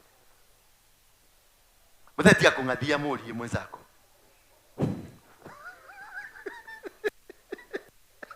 Ananiangalia na sura ingine. Ni kama anataka kuniambia, kijana le, kwa ukete kutoshonora huko. Hapana, nimekuja tusemezane. Biblia inasema, "Jooni tusemezane." Jooni tuulizane maswali. Tuulizane ni nini kimefanyika na ni nini kinatendeka kwa maisha yetu. Maana matukio ambayo sasa imetokea ya road accident ya nini ni mazao ya kile kitu tulipanda. Niliposikia hayo nilikaa chini na kulia. Nikaomboleza. Aliposikia wale watu wako kwenye shida, wale watu wako kwenye matatizo, akasikia huko aibu ingia. Yeye aliposikia hivyo alifanya nini? Ninaambia, niliposikia hayo nilikaa chini na kulia. Wazee wa mama, mumewahi kukaa chini mulie kwa sababu mmesikia watoto wako na shida? Mimi nakumbuka zamani sana, kuna mzee tulikuwa tunaita Kenya Jui, ni neighbor. Alinikuta nikifanya maneno mbaya mbaya huko kwa barabara. Alinishika akanichapa viboko na sikuenda kusema, kwa sababu mtoto hakuwa mtoto wa baba, alikuwa mtoto wa jamii. Wewe ondokeni kwa hizo viti. Hata mna adabu. Amuka haraka, toka. Chukueni hizo viti mpeleke huko. Ama wakuja huko. Peleka viti huko. Pangeni huko nyuma. Naona mangandeti. Wewe watu wadhika. Members. Life members. The owners of the church. Wazaliwa. Wakati wakiingia otoka, wapatie nafasi. Hiyo ndio kitu tunazungumzia sasa. Si umeona tu sahi? Mangadete maraika iti maraika.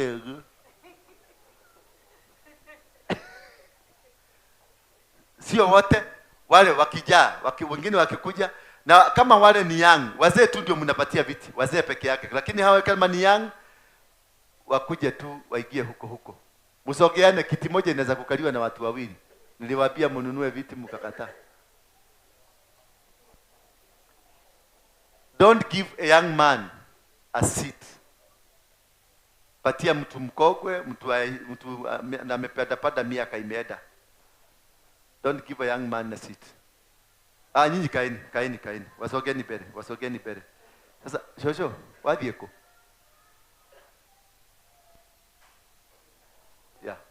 Wengine mrudi tu kwa viti. Mkiona mtu amekuja mzee, ndio unaamuka kiti unapatiana. Ashas, replace them. Mokolino na mudhuri na mutumia shoka haramuma. Madhina nema na adirire. Hivyo ndio heshima. Ukiona mzee ameingia, amuka, mwachie mwingine. Mwachie mzee, wewe ni young. Uko na miguu ya kusimama. Ndio kesho ukumbuke wewe utafute 3,000 ununue kiti ulete. Na hata ukitaka jina donated by mimi. Harakisha David. Tumesimamisha ibada.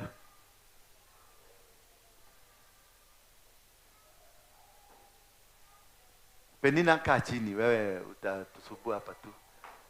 Utasimama sana alafu upate matatizo. Thank you. Haya. Hapo nasema niliposikia hayo, nilikaa chini na kulia. Nikaomboleza kwa siku kadhaa. Baba, mami na baba, umekaa chini uomboleze kwa siku kadhaa kusikia wavulana wameoana. Unasikia kijana wa mtoto wako, your firstborn ya mtoto yako, yule firstborn ya mtoto yako, firstborn mvulana ateni arahikirio ni mwanake onge. Irigithathiri ya muruguo nirirahikirio Na ni kweno hiki Nyeri. Kuna harusi Nyeri inaenda kufanywa ya mvulana yako, mvulana iligirathiri ya Moroguo na kijana mwingine wanaenda kufanya harusi. Na Guka unauliza, Guka utakuja? Guka, ups, utakuja twende harusi ya nani? Ya John. Anaolewa anaoa nani? Hapana, anaolewa na nani? Na Macharia. Retiki haraka.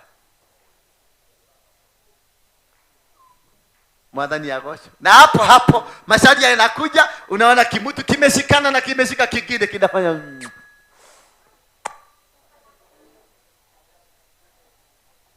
ndio ukafurahi, ndoa imefanyika. Nikaomboleza kwa siku kadhaa. Tutaomboleza lini kwa siku kadhaa kwa sababu ya taifa letu? Tutaomboleza lini kama kanisa? Siku kadhaa tufunge tuseme Mungu kuja utusaidie. Tutaomboleza nini? Nikafunga na kumwomba Mungu wa mbinguni. Alifunga na akaomba Mungu wa mbinguni, sio kwa sababu ya maneno ambayo yanatendeka hapo, maneno ambayo yanatendekea bali kabisa. Maana aliuliza kuku hia na atia, akaambiwa venye kuku, akaanza kuomboleza mara moja. Alianza kulilia Mungu mara moja kwa sababu ya huko Mombasa kumeharibika. Sasa hapa inafanyika kwa macho yako.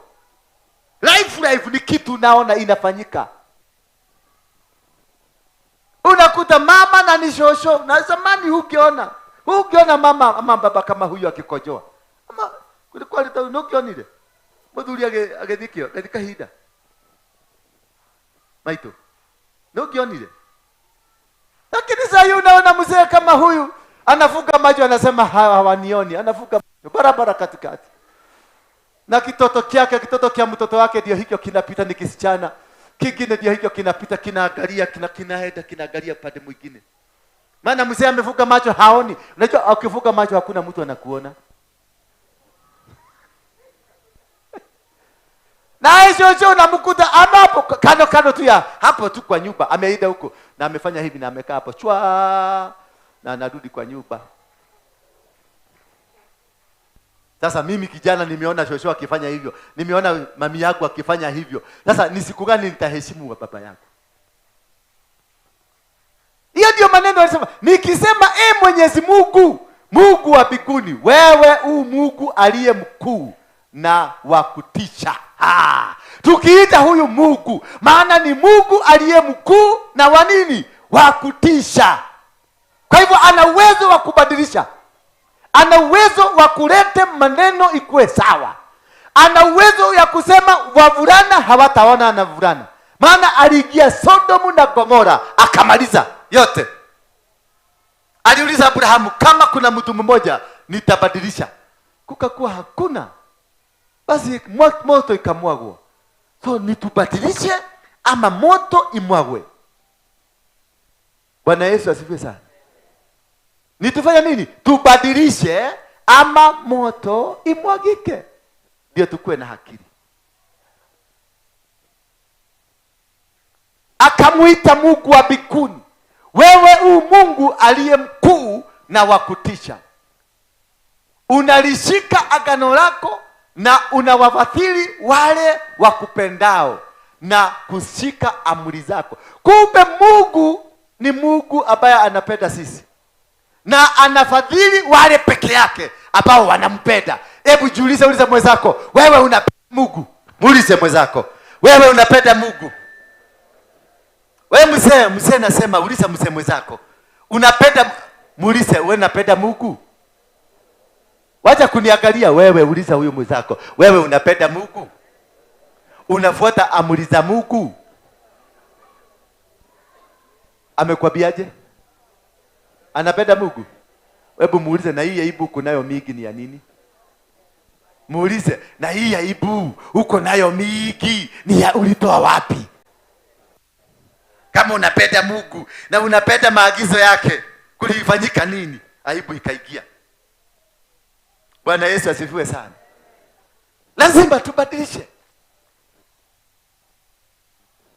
Kwa hivyo tukifuata amri za Mungu na tufuate na tushike maagizo ya Mungu, tunaenda kubarikiwa. Hapa kuna tusome kitabu cha Psalms, Zaburi, tumalizie hapo ndio tuweze kuenda shughuli nyingine, kwa sababu leo lazima tuongee na Mungu. Ama si ukweli? Leo lazima tuambie Mungu. Zaburi 65 verse 3. Ndio tuweze kuzungumza na Mungu, tumwambie tumetubu. Na leo nataka tutainua mikono yetu leo hapa, tutubu kwanza dhambi zetu. Tukisha kutubu dhambi zetu, tuite huyu Mungu. Na tukimuita, tuseme hakuna accident ingine itafanyika Kenya. Na mtaona hakuna.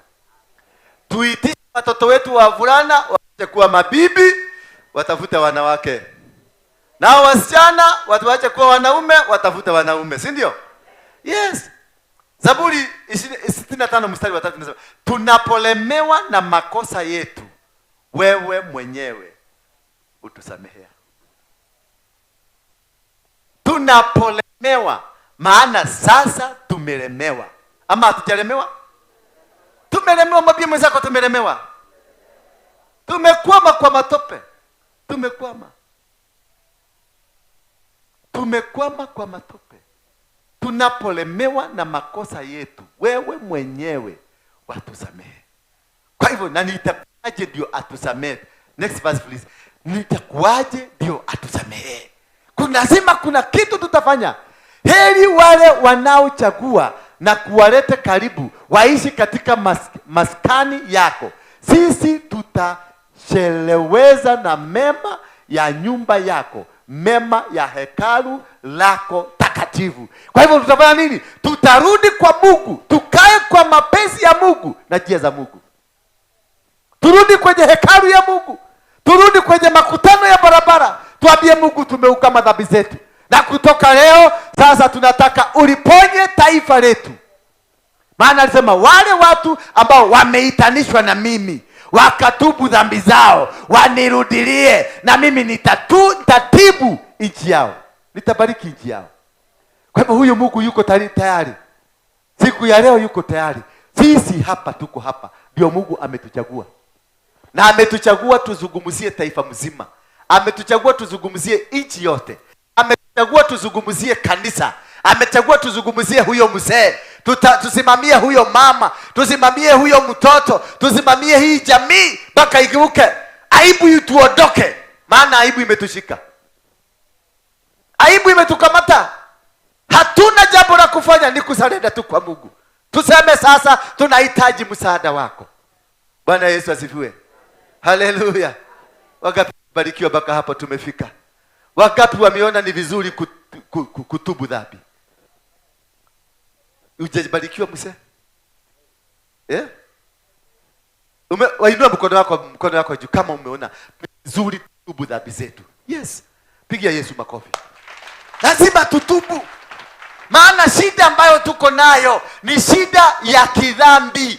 Shida ambayo watoto wetu wamegeuka, wamekuwa LGBTQ, ni dhambi zetu. Shida ambayo tumepata, njaa imetuingia, aibu imetuingia, ni dhambi zetu. Kazi zetu zimeharibika, ni dhambi zetu. Kanisa limeanguka, ni dhambi zetu. Mapasta wametukanwa. Kuna tumama tuili kwa Amerika, tunatukana mapasta tunatukana. Kumbe ni tumetumwa na shetani. Hedeni mkosanishe mapasta na kondoo.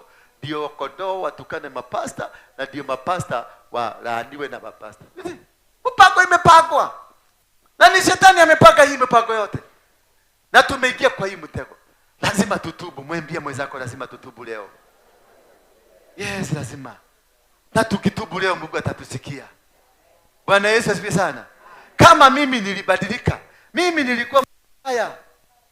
Lakini wakati Mungu alikuja nikatubu, akanigeuzia maisha yangu. Sasa sinaona mimi ndiye nahubiri. Mimi ndiye nakwambia utubu. Na zamani ugenisikia, si ulikuwa unasikia.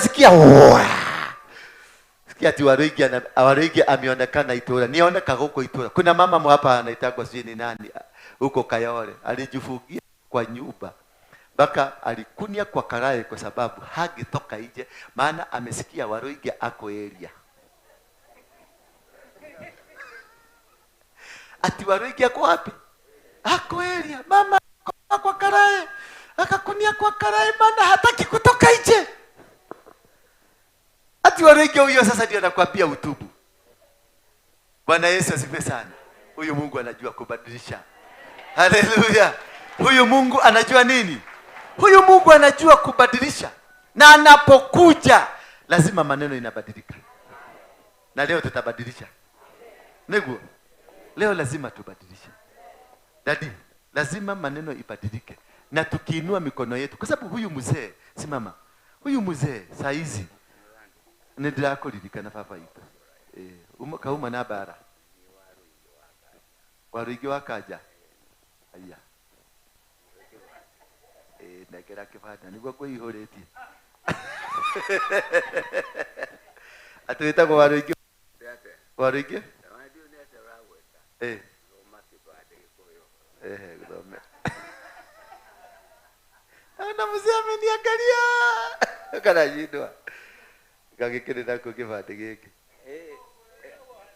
Kigawa hanene. Nĩ ũndũ wa gũthiĩ gĩathuri kĩbeti kĩu nĩ kĩa mĩaka igana gĩkĩ hihi kĩa mĩaka igana kĩbeti gĩkĩ nĩ ũthome kĩbati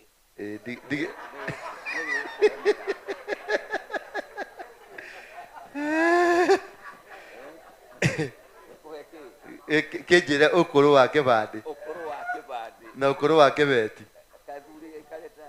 gathuri rĩu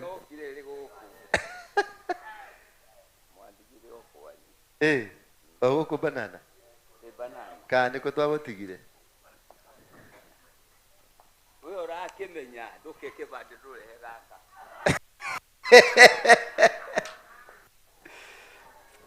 Nicholas Waruige Kaja, date of birth 0101 1944. Ugo we kahiga ndetekera riu we nwetekera tuhere mehia maitu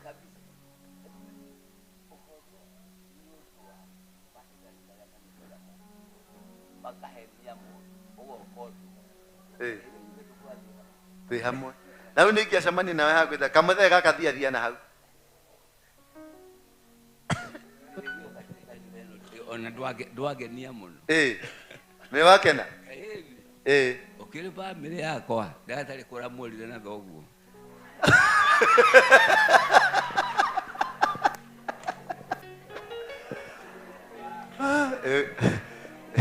ekayo kwaria uru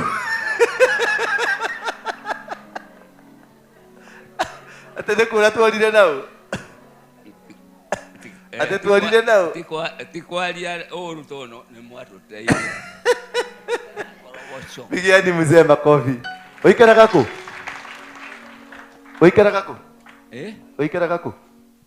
Ni. Ikaraga ku? Nini ndĩrakwa? Kajikaraga ku? Nini ndĩrakwa? Nini ndĩrakwarĩria? Nande. Oikaraga Girogoni? Girogoni. Kana oikaraga ku? Korogoco. Girogoni. Girogoni. Ikaraga ku Girogoni. Korogoco. Girogoni.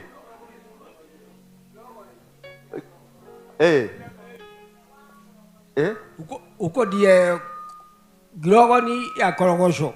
Girogoni ya Korogoco. Ĩyo nĩ ndĩroka kũhunjia. Ĩyo no nginya njoke ahunjie.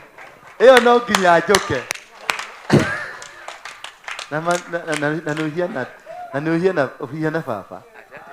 Ũhiana baba ũguo nĩguo ahianaga. Ndinaria na ũru. Uhiana baba kabisa ni uguo niguo ahianaga ni undu wa gwikindira nage hokaga kairitu atia kairitu gaka oka tu kairitu gaka ndikendete muno wena miaka igana we wena miaka igana that did all the kid. Oka tu no kwithio ikare na kuthutha na ndaugire ikarage ha ne Beatrice no tendaga uhoro waku Akũiguagĩra ũiru tondũ ĩna mĩaka mĩingĩ na nona nginya nĩ aremwo nĩ kũhunjia haha. Kairĩtu gakwa.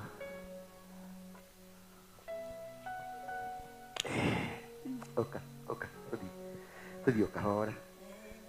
Ũguo tũthiĩte. Mageithie. Nye matikũĩ makuonete ũtukũ. Machetu ashike. Iga haha kanua-inĩ gaku. Rehe ngũnyitĩre. Aria. Wadada na wandugu, habari zenyu? Wadada na wandugu, habari zenyu?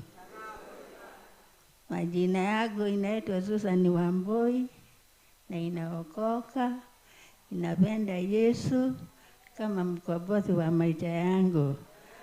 Alinitoa mahali singilitolewa ni baba yangu kama mama yangu, lakini yeye Mwenyezi Mungu alinitolea kwa upendo wake. Amen. Sasa nikuulize, uko na miaka ngapi sasa, imefika ngapi? Kwa hivyo namwambia jina yangu na nimwambie mimi nakaa Kiambio. Kiambio. Na sasa uko na miaka ngapi? Na miaka 100, inaelekea 140. Miaka 140 na mtu ako na 30 na anatuligia. Na huyu ako na 140 years. Oyo ndakwariria Ngai na tuigue. Leta kiti hapa, weka hapa, mweke hapa kiti. Hapo, karadi hau. Unu twajia wira. Endo lete bagi yake. Kaa hapa, ikarira haha. 140 years. Nĩ ũkinyĩtie vote? Andũrareka tũhuhie gũkũ. Unataka kutapanointing ya miaka? Hiyo ndio siri sasa. Wewe mzee, uka. Una miaka igana rĩu we? Mpatie usiongee maneno mingi. One yako microphone na uka. Igana rĩmwe na 108 years. Lete hapa. Mpatie tu. Unataka anointing ya 140 ama ya 108? Pokea your anointing in Jesus name. Yes, amepokea. Yego koraki jaga.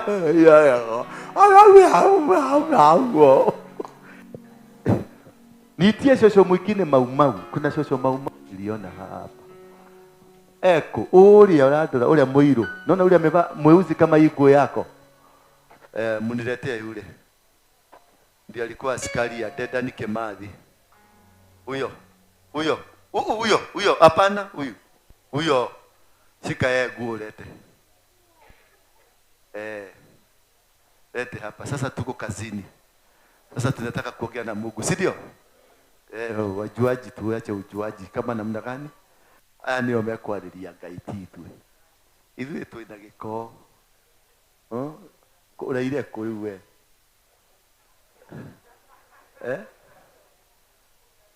Mothosi. Wewe ni mchafu. Ndio maana umeitana, umevaa mpaka nguo na kora na umebeba msalaba lakini hakuna kitu inasikika. Wacha tusikie hawa. Uka haha nawe kaidetu ga. Kabebi gakwa. Uka. Rona ni moyo ndeto eno uka. Wena miaka igana?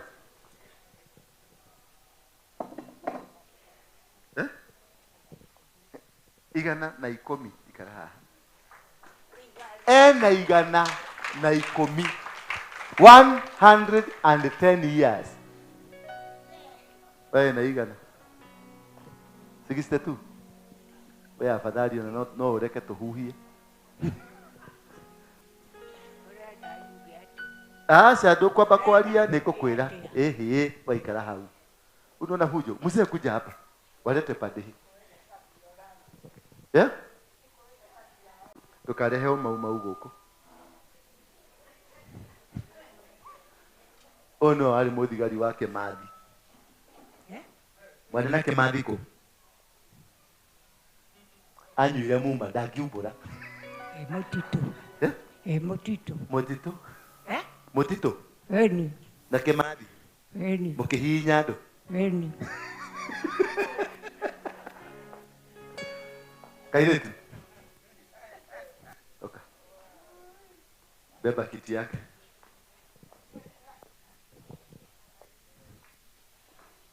Eka hapa. Waciarirwo ri?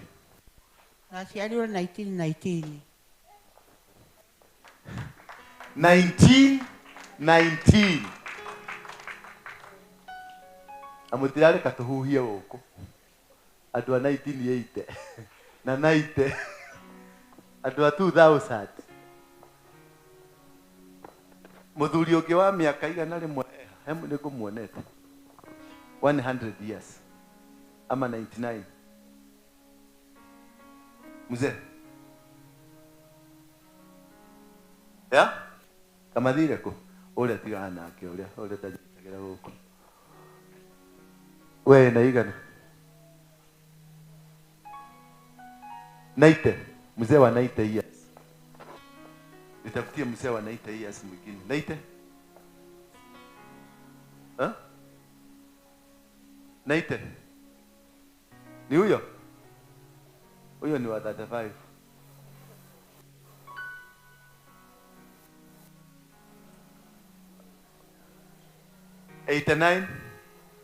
Leta hiyo mkolino. Hiyo mkolino kuja naye. Kuja na hiyo mkolino hapa. Mokolino 89. Mtu wa 89 mwingine? Mzee wa 89. Wewe ni 89? Huyu kuja huko. Mzee 87. Wewe uko na gapi? Wewe? Oreko. Oje tiga nake. Asiori. We na miaka igana we? Oka. Nejo yaku. Aha. Nikibade direta we oka.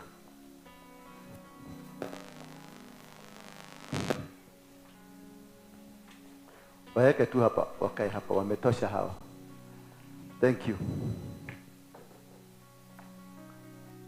Mumeona umuri 140 1919. Wewe na miaka igana?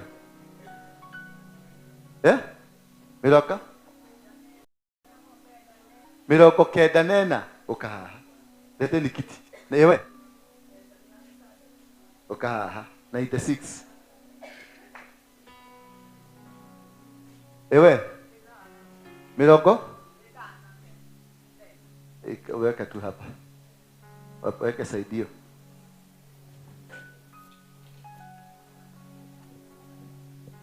Sababu nimeita hawa wazee, maana sisi tumeshindwa. Sema tumeshindwa. Tunataka sasa wazee watusaidie weza. Bwana Yesu asifiwe sana. Wazee watusaidie nini? Kuweza. Maana tumeshindwa. Ile kitu tuko nayo ni kupigana tu. Na huyu mzee unasikia kuna 110 years. Ameona mingi. Huyu. Na kairetu haha. Kaikare hau nego mwewe raku. Na uko ikare haha. Wewe kuja hapa. So sababu nimewaita hawa, tuko na historia kidogo na ambayo sitawaelezea sana kwa sababu mnajua. Hii ni nini? Hii ni bendera. Inasema nini hii? Na hii inasema nini? Na hii inasema nini? Na hii inasema nini? Na hii inasema nini? Amani. Hawa wazee ndio walipandisha. Wako wapi yule mama wa Maumau hapana? Wako wapi yule mama yule wa Korogosho? Yako mtumio na mrata wako wa Korogosho. Oka. Kuja. walienda wakainua hii bendera, na hii bendera ni kubwa kuliko President Ruto. Mnajuaga hivyo? Hii bendera ni kubwa kuliko President Ruto. Maana Ruto akikuta bendera inapanda, anasimamaga imara, gari yake haiwezi kwenda mpaka bendera. Akifika mbele ya bendera lazima aifanye nini? Lakini bendera haiwezi kumuinamia. Kwa hivyo hii ni nini? Ni madhabahu ya nchi. Ndio maana iko na mtu mweusi, sisi iko na ile damu wao walimwaga, na iko na nchi yetu ambayo ni utajiri, lakini tunataka amani. Ile amani tumesoma kwa Biblia tumekosa. Bwana Yesu asifiwe sana. Tumekosa amani kabisa katika taifa letu. Ndio naona kila mtu nimempatia bendera. Hebu kila mtu ainue bendera yake. Maana leo nataka tuzungumzie hii bendera. Tuiambie wewe tumekuweka hapa kama bendera yetu. Maana ukienda Amerika unajulikana na bendera yako. Ukienda Uingereza unajulikana na nini? Na bendera. Unaitwa Mkenya kwa sababu ya hiyo kitambaa umebeba. Kwa hivyo tukizungumzia hii, kwa sababu hii ni madhabahu ya nchi. Bendera ni madhabahu ya nchi. Tuiambie wewe tulikuinua. Tulipigana kwa sababu yako. Damu ilimwagika kwa sababu yako. Sasa tunataka kusema Kenya yetu tabia baya haikutakuwa. Kenya yetu hatutakuwa na accident. Juzi niliambia watu wakaniuliza kwa nini tumefanya hivyo na bendera. Hii wakati Raila alikuja kuanza kufanya maandamano, akasema anachafua, atagusha serikali ya Ruto, nikauliza, nikafanya research nikakuta kumbe hata Ruto ako chini ya bendera. Bendera ni kubwa kuliko Ruto. Raila ako chini ya bendera. Mimi niko chini ya bendera. Kwa hivyo bendera ndio mkubwa yetu, si ndio? Bendera ndio nini? Ndio mkubwa yetu. Ndio inafanya sisi tuito wa Kenya. Nikachukua bendera tu nikaiambia bendera, nimekutuma kwa Ruto na nimekutuma kwa Raila. Ende ukatase hawa watu. Na kutoka siku hiyo maandamano haikuonekana tena. Hiyo ndio siri ya bendera. Na ndio naona Mungu anaitanishwa na nini? Mungu anaitanishwa na nini? Bendera. Anaitwaje? Mungu wa bendera anaitwaje? Jehova Nisi, bendera yetu. Ukisema Jehova Nisi kwa wale wanaobaka wanasema Jehova Nisi, Jehova Nisi tusaidie. Si Tharaka Nithi, hapana, ni Jehova Nisi, bendera yetu. Maana ndio mwelekeo wetu. Bendera ya nchi yoyote ndio madhabahu ile kubwa kwa nchi hiyo. Ukizungumzia hiyo bendera, maneno yanabadilika. Hata bendera, hata president wa Amerika akuje apate bendera ya Kenya ikipanda ama ikishuka, atasimama hapa imara. Hataenda mpaka bendera ifanye nini? Hiyo mpango imkamilike. Maana bendera ni madhabahu, ndio inasababishaga wa nchi ya Somalia na ya Kenya zipigane. Na jeshi ikienda kupigana inabebaga bendera ya Kenya. Ya Somalia ikienda kupigana inabeba bendera ya wapi? Ya Somalia. Wakipigana wanaweka bendera. Tukishinda tushike hapa, twende hapo, tutaweka bendera yetu. Tukienda hapo mbele tunaweka bendera yetu. Maana bendera ni madhabahu. Tukiinua hii bendera tuseme hii bendera tumekutuma. Hatutaki LGBTQ Kenya itaisha. Tukiinua hii bendera tuseme tumekataa katika nchi yetu ya Kenya umasikini iondoke, itaondoka. Tukikataza tuambie bendera tumekataa gari haitakunywa damu ingine ya binadamu, haitakunywa. Maana ndio hii damu hapa. Ndio hii damu kwa hii bendera. Na hiyo green ni nchi yetu. Bwana Yesu asifiwe sana. Hii ni kitu ambayo haijawahi kufanyika na hawafanyagi. Maana they don't understand. Hello. Hawajui. Lakini wakati Kabwe wale walienda wakati Kibaki alikuwa anaweka constitution hapa. Mnakumbuka wakati wa constitution mpya? Wangapi walienda Uhuru Park? Wangapi walienda Uhuru Park? Ni katiba ilianzishwa kwanza ama ni bendera kwa juu kwanza? Bendera iliinuliwa kwanza. Hakuna katiba inaweza kusomwa bila bendera kwanza. Na ilipopandishwa ndio Kibaki alirudishiwa pa. Haleluya. Maana wakati katiba ya kwanza ilikuwa suspended, hata Kibaki akatoka president, jeshi ikashika nchi, tulitawaliwa na bendera ya jeshi. Wakati ilikuja ikawekwa pale, mpaka saa hii iko pale Uhuru Park, bado inasimama pale Uhuru Park inasimama. Ile ingine ilipandishwa ni 1963 na hawa pale Uhuru Garden. Hapo uliona Musugu alikuja juzi. Uliona huyo Musugu alikuja? Huyu wa King.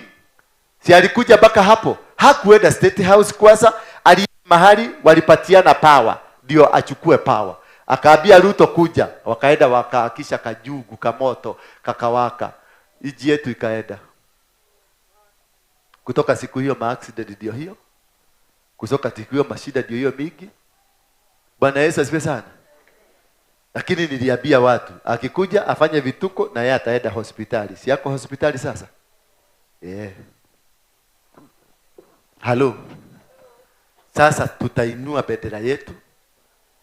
Na tukiinua hii bendera, watu tusaidie wakuja wako wapi hawa watu.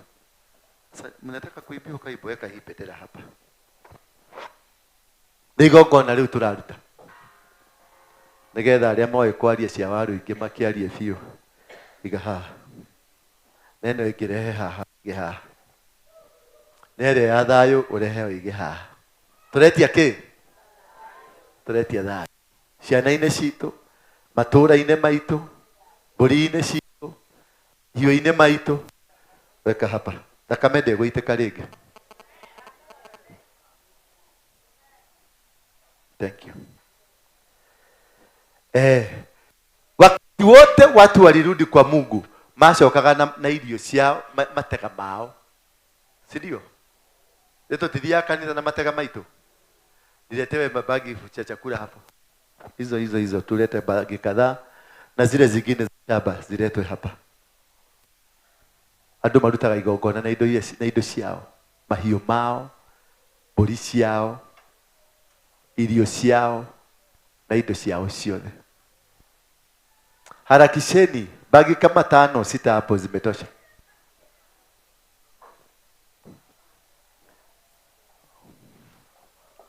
Dika ni mwekaga ũguo athuri, ni mwekaga ũguo. Ugo ndireka.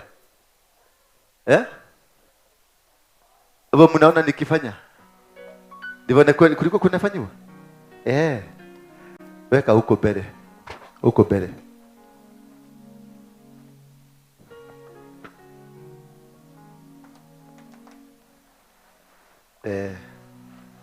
Sasa kusimame watu hapo. Simameni tu hapo.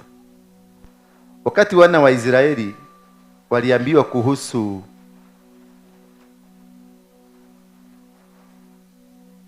tosha yote. Wachana nayo tu. Wakati wana wa Israeli walitumwa waende wakachuguse Kanaani iko namna gani, waliambiwa bũrũri ũcio ũrĩ iria, nyama na ũũkĩ.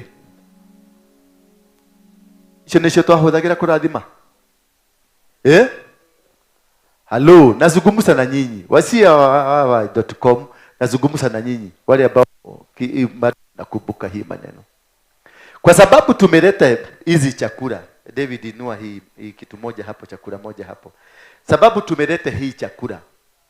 Wakati tunakosa amani kwenye nchi, tumbo ndio inakuwa affected kwanza. Sasa ndio tumeleta hii, tuombee mpaka chakula zetu. Ndio tumelete madisi, chukua, tuombee mpaka madisi. Ndio tumelete maidi, tuombee mpaka maidi. Tuombee kwa sababu hatungeweza kuleta mifugo. Mayai ndio hiyo, tukalete kuku zetu. Tukalete nyama, tumenunua nyama hapo. Kwa sababu hatuwezi kuleta ng'ombe hapa, tuziombee. Bwana Yesu asifiwe sana. Tukalete maziwa hapa, tukanunua hata kama ni ya Buruku Saidi. Tukalete hapa. Ndio tuombee, tuhoere mahiũ maitũ. Athuri tene ndaigua makiuga mahiũ ke? Mahiũ thai. Mbũri citũ thai. Mĩgũnda itũ thai. Nimekachukua mchanga, our soil. Inua tu, Roma. Tukachukua mchanga. Maana katika kitabu ya Yeremia 22 mstari wa 29 inasema namna gani? O earth, write this man down as childless. Mũgĩkũyũ angĩrumana arumanaga na kĩ? Ũngĩrotherwo nĩ tĩri. Tĩri ũyũ nĩ ũtũthũrĩte kana ndũrĩ ũratũthũra? Nĩ ũtũthũire. Mũthuri ũyũ aikaraga taũni, akomboraga taũni, ndarĩ kaburoti. Mũtumia ũyũ akomborete taũni, ndarĩ kaburoti. 1919, mĩaka ĩyo yothe, kuma 1919, tĩri ndũrĩ wetĩkĩra. Atũrĩte akomborete. Ũyũ atũrĩte akomborete. Kuma mĩaka yothe, mĩaka 110, ndarĩ agaga tĩri gake. Nĩ mwĩtĩkĩre nĩ tĩri kana nĩ mũrege? Ndenda mugũkũ kĩrumi gĩa tĩri. Tondũ nĩ inyuĩ mwatwĩkire maũndũ maya. We, warĩ mau. Nĩ inyuĩ mwatũrumire. Mũkĩrũma tĩri ũyũ. Mũkiuga mũndũ ũrĩa wakararania na ithuĩ. Angĩrothũrwo nĩ kĩ? Tondũ marĩ Gati. Nĩguo, mũrũguo rĩ, acokire kũhikia mwarĩ wa Gati.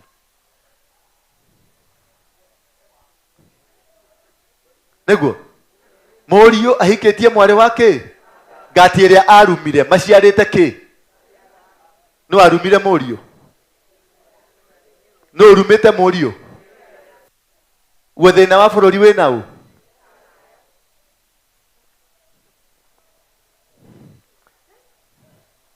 Aya nĩo mangiugũkwo kĩrumi kĩu. Haha twarĩrie mahiũ maitũ. Haha twĩna ng'ombe, twĩna ũkĩ. Wanyita, twarĩrie indo ici ciothe, na twarĩrie ciana, twarĩrie andũ othe, tũmarathime na tuge nĩ twaregana na maũndũ macio. He handũ hĩtĩtie athuri? Nĩguo gwekagwo? Nĩguo gwekagwo? Nĩguo warũ ingĩ? Yes. Nĩ kĩgongona gĩkĩ. Kana gĩtiĩkagwo ũguo? Nĩ igongona. Ũkorũgame haha. Ukaha. Mũkũrinũ ũkaha. Athuri ũkai haha. Ũkai mũrũgame haha thutha. Athuri, nĩ inyuĩ ndĩrarĩria. Ũkai haha. Ti thuri mwana. Athuri. Ukatu, ukahaica itu na iratũ, ukahika itu. Haica itu ũguo. Mũrũgame haha thutha. Nĩkĩ mũkĩrĩ athuri? Wena no akwĩrwo. Mwethe. Ni kijana. Tusimame hapa. No gũtũhoya. No kũhoya. No kũhoya. Nĩ ũgũtwĩtanĩra? Tũtirenda ciugo ciaku. Tũrenda mahoya. Warĩrie Ngai. Nĩ ũkũhota? Wĩna ihoya. Ũka nĩ ha mũthuri ũyũ ũkae. Magego namo. Ndũkũhota kwaria. No he mũthuri ũyũ nĩwe ndĩracaria. Ũka haha. Ũka tu. Ũka. Ithenya-inĩ rĩa athuri-rĩ, ũrũgame haha. Atumia-rĩ, nĩ kwanĩrĩria managĩrĩria irathimo. Kana tiguo bishop? Nao athuri mageka atĩa? Makoya moko na igũrũ. Athuri nĩ kũrũgama marũgamaga, atumia magaikara thĩ. Nĩtũkũhota ũguo rĩu? Athuri othe marũgame, atumia maikare. Wamama wakae chini, wazee wasimame. Wewe ni mama? Unaona maũndũ maya nĩmo ndĩraria rĩu. Unasema wazee wasimame, bado mzee amekaa chini. Patia huyu mzee microphone. Tuongose na maombi, alafu na mimi nitamalizia. Thai thatha ya Ngai thai. Thai thatha ya Ngai thai. O rĩngĩ ndungata ya Ngai ndĩ ha mbere yanyu. Niĩ hana ta kĩndũ gĩtarĩ ho thĩinĩ wa thĩ ĩno. Na Mwathani wa muoyo ndakũhoya nĩ ũndũ wa mahinda maya. Twĩtũtũ nyũmba ĩno nĩ ũndũ wa gũcokia igongona rĩrĩ rĩaku Ngai. Nĩ ũndũ tũtirĩ kĩndũ ithuĩ twĩũĩ. Nĩ ũndũ ithuĩ na ithuĩ twethahirie thĩinĩ wa maũndũ marĩa twĩkaga. Ona maũndũ marĩa tũrona na maũndũ marĩa tũraria. Na rĩu ningĩ Ngai witũ ndĩragwĩta ihinda rĩrĩ nĩgetha wĩtĩkĩre kũringana na mũthuri ũyũ twĩtaga gũkũ.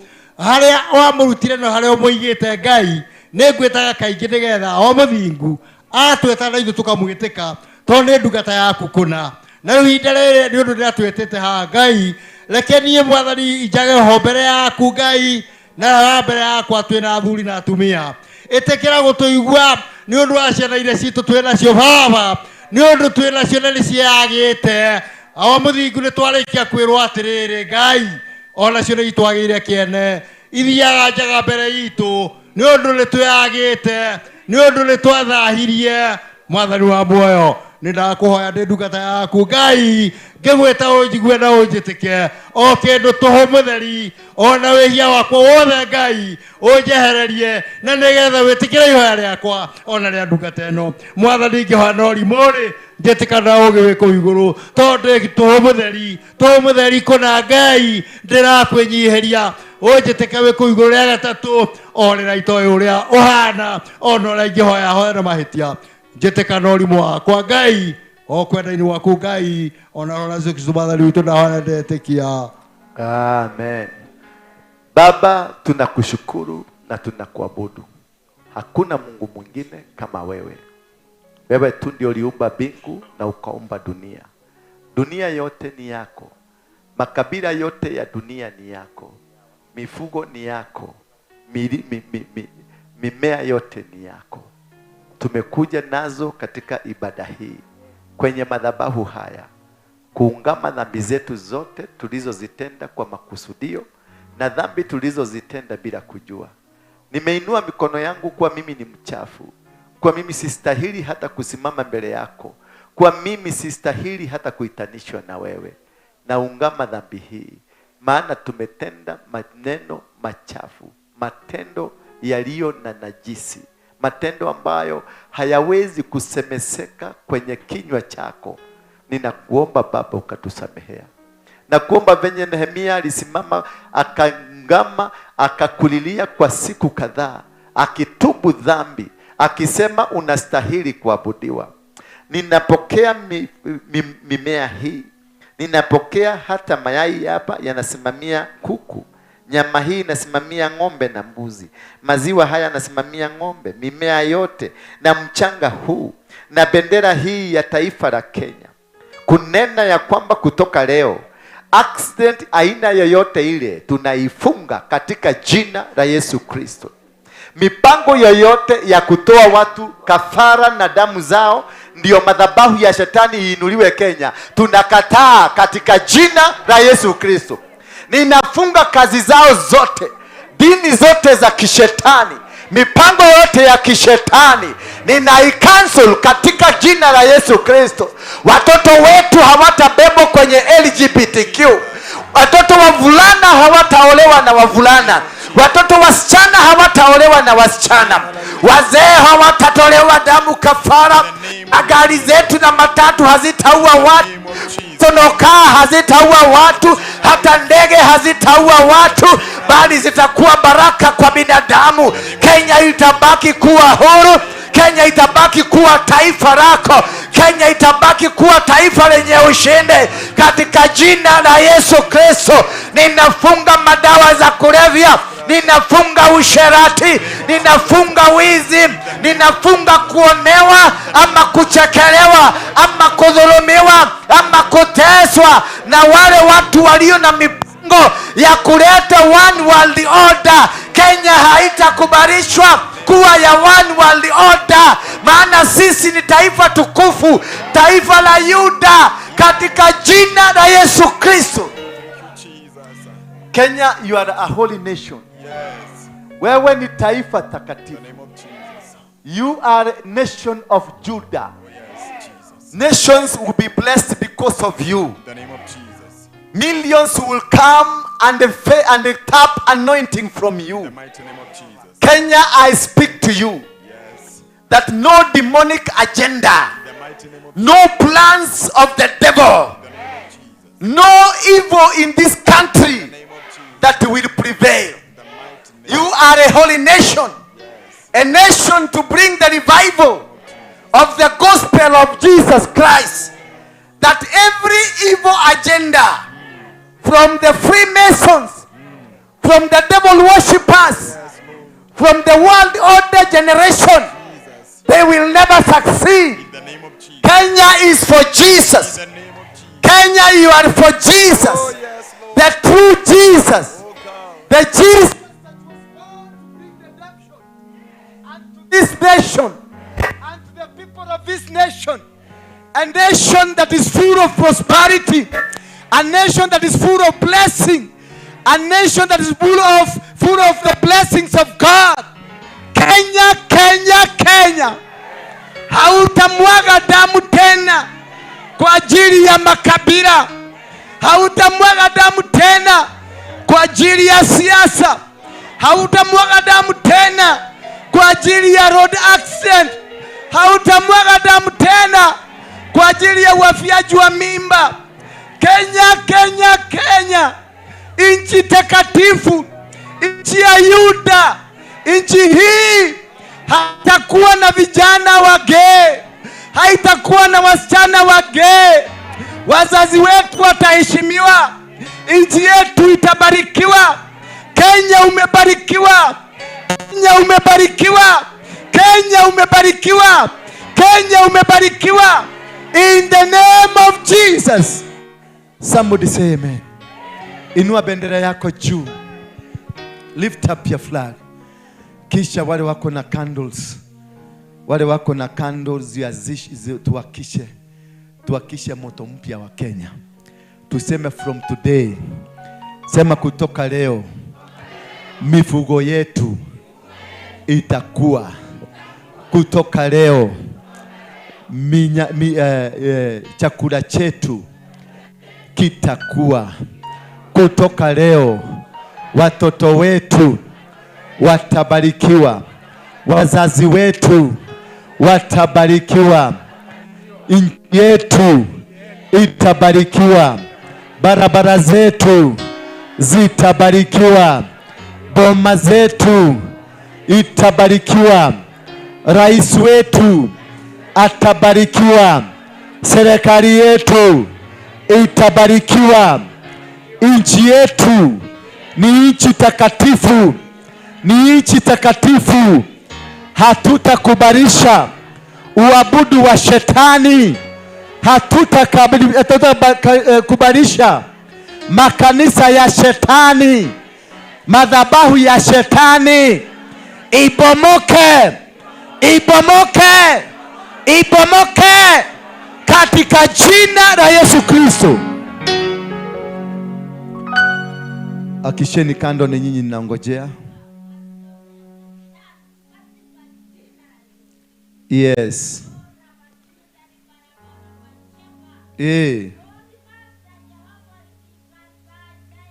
Yes. Yes. Inueni kando yako juu. Inua kando, msimame, kila mtu asimame sasa. Inua mshumaa wako juu, tuseme tunaakisha moto mpya. Wakisiana, kama uko na moto uko karibu na kando yako haijawakishwa, akisha kwa huyo mwingine. Kwa nini hizi kando zilipungua? Ni vibaya sana kuwa na watu ambao hawasikii. Mko na kando? Kujeni hapa mbele, wale wako na kando. Mshumaa, kama uko na mshumaa, simama tu hapo. Ndio kama hao. Lete wewe tukushikie. Wewe lete yako tukushikie. Lehera yako. Yes. Hivyo tumeakisha kando. Inua tu kando yako juu. Hivyo na ndivyo tumeakisha taifa letu, ya kwamba taifa letu litakuwa mwanga kwa dunia. Taifa letu litakuwa number 1. Taifa letu litakuwa mshindi. Taifa letu litazaa watu ambao watatawala dunia mzima. I declare and decree, ati Kenya ndio taifa ya Juda. Ati Kenya ndio baraka ya dunia itaanza. Ati Kenya ndio revival imeanza. Baraka zote zinazoitanishwa na Kenya na Juda zimeanza kufanya kazi. Ati leo hatutaingia kwenye mitego ya shetani. Ninabomoa madhabahu ya Freemason Kenya. Ninabomoa madhabahu ya Illuminati Kenya. Ninabomoa madhabahu ya wachawi na waganga Kenya. Ninabomoa madhabahu ya LGBTQ Kenya. That Kenya is a holy nation. Kenya is a blessed nation. There will be no bloodshed for sacrifices. Madhabahu ya Gaza imebomoka. Madhabahu ya Mungeke imebomoka. Madhabahu ya wazee wa waganga imebomoka. We are raising a new altar. We are raising a new altar. Ninainua madhabahu ya taifa ya Kenya. Ninainua madhabahu ya amani kwenye taifa takatifu la Kenya. Taifa litalindwa na Mungu. Taifa litalindwa na Mungu. In the mighty name of Jesus Christ, we declare and declare, kutoka kaskazini hadi kusini, kutoka magharibi hadi mashariki, taifa la Kenya liko chini ya damu ya Yesu. Liko chini ya damu ya Yesu. Liko chini ya damu ya Yesu.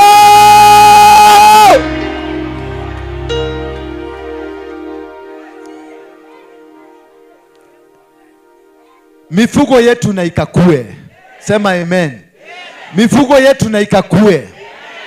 Mbuzi zetu zikue. Ng'ombe zetu zikue.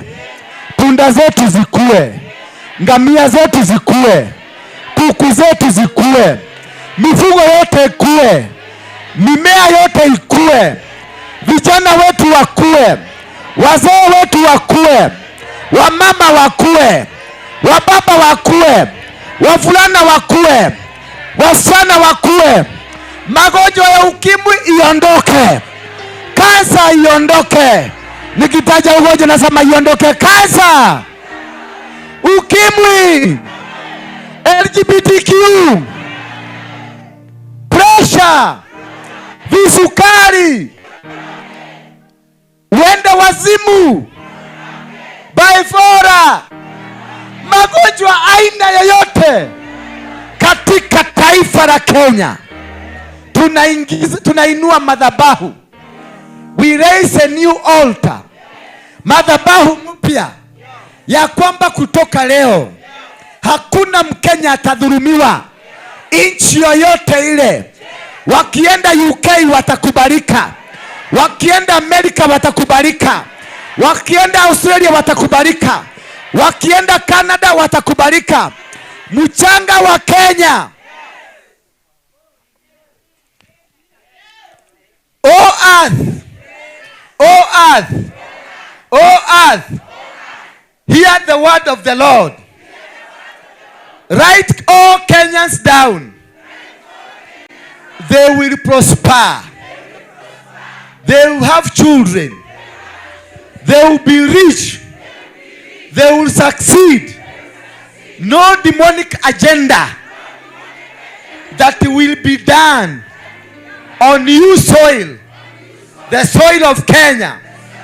All powers of darkness will never thrive on new soil, the soil of Kenya. Hear the word of the Lord. You will make these people happy. They will become rich.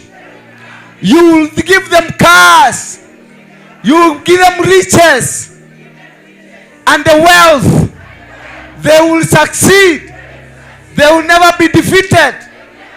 If they go abroad, you will fight for them, and they will capture the wealth of other nations, and they will be a blessing to those nations and their nation.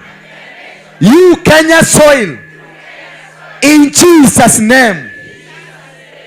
You peace, the flag of peace, prevail over every Kenya, wherever they are, whether they are in Europe, in America, in the Gulf, in Africa, in Kenya, wherever they are, we are in Africa, the Garden of Eden, where mankind started, where mankind will bring the revival of the name of Jesus. to the entire world, where the light will begin. We speak peace, peace, peace in the mighty name of Jesus. Somebody say amen. This is a holy nation. Sema it's a holy nation. Sasa tuimbe wimbo wa taifa. Nani atatuongoza kutoka kule? Praise and worship. Tutaimba stanza zote. Kama umeshika bendera na makando yako. We are brightening this country. We are declaring peace for this country. We are declaring success of this country. We are declaring that Kenya is a holy nation. The nation of Judah. Wherever you go, uambie mtu, mimi ni Judah. Mimi ni nani? The country of Judah. Morodhi wa Judah. Morodhi ukagoro yako. Morodhi wa ukagoro yako. Ukadhime. Morodhi wa Judah ni we. Tuimbe wimbo wa taifa.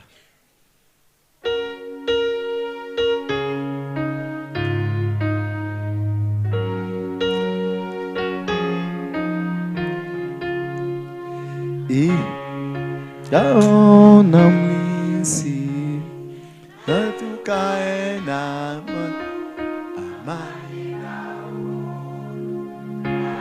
atupate na usawi.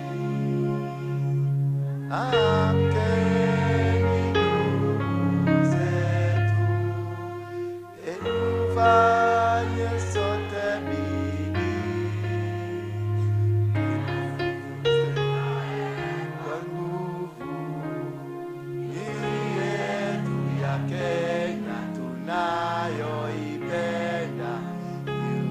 Tayari kuilinda ajenge taifa letu, ndio wajibu wetu, inastahili heshima. Yungane mikono pamoja kazini, tuwe na shukrani. Asante Baba, taifa hili tutalilinda, tutalitetea, tutalipigania. Hatutakubalisha watu wa One World Order wakuje kutawala Kenya. Madhabahu yao ya uchawi na uganga, madhabahu yao ya kutoa watu kafara na damu zao, hatutakubalisha Kenya. Damu ya Kenya itakuwa chungu kwao. Madhabahu yao yakifika Kenya yataporomoka. Wakijaribu kuinua madhabahu yao, watakaolete madhabahu na waangamie na wateketee, wasambaratike katika jina la Yesu Kristo. Ninasimama na Deuteronomy 7. Navunja madhabahu yao na ashera zao na minara yao yote. Ninaiteketeza na kuiangamiza katika jina la Yesu Kristo. Kenya hii ninaitangazia baraka za Deuteronomy 27. Sisi Mungu tutakufuata na tutakufuata njia zako. Nawe utubariki tukienda na tukirudi. Ubariki magara zetu, ubariki mimea yetu, ubariki uzao wetu, ubariki inji yetu, mifuko yetu na ukaibariki. Mahali tutakapoenda katika dunia, we dominate. Tukiingia Germany, tutawale. Tukiingia Europe, tutawale. Tukienda Asia, watoto wetu watawale. Tukienda Amerika, watoto wetu watawale. Tukienda Canada, watoto wetu watawale. Dunia ya Canada, michanga yote ya dunia, mahali popote wa Kenya wataenda, the 42 tribes wamote wataenda, wakubarike na watawale katika jina la Yesu Kristo. Kila mtu aseme amina. Amina. Amen. Amen. Sasa tupige vigelegele na worship, tupige vigelegele. Tupige vigelegele, vigelegele, vigelegele, vigelegele, vigelegele. Vigelegele, vigelegele, vigelegele. We are more than conquerors. We are more than conquerors. We are more than conquerors. Haya. We are more than conquerors. We are through Christ. I am more than a conqueror through Christ. Oh, I am more than a conqueror through Christ. I know I am more than a conqueror through Christ. Oh, I am more than a conqueror through Christ. Jesus. Oh, I am more than a conqueror through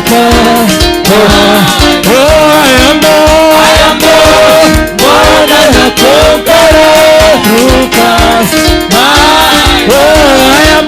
I am more than a conqueror through Christ. Oh, I am more than a conqueror through Christ. My Lord, I am more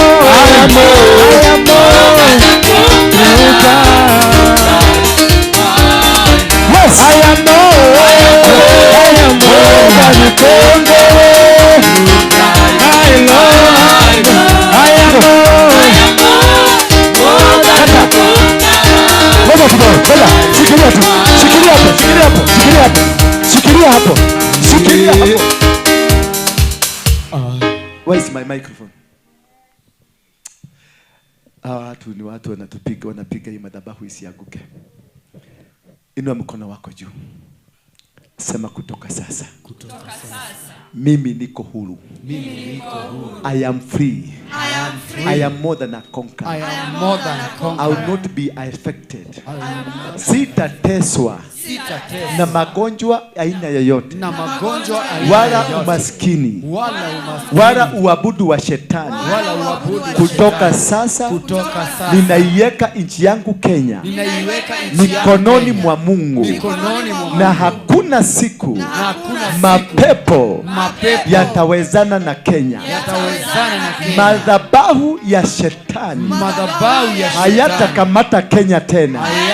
Tumeinua madhabahu, nimeinua madhabahu kwenye jengo hili. Kutoka hapa madhabahu ya Mungu yatainuka kuenda Kenya mzima na Afrika mzima, na Afrika itaacha kuitwa Afrika, iitwe shamba la Edeni, mahali binadamu alianzia. In Jesus name. In Jesus name. Sema amen. Sema amen. I am more.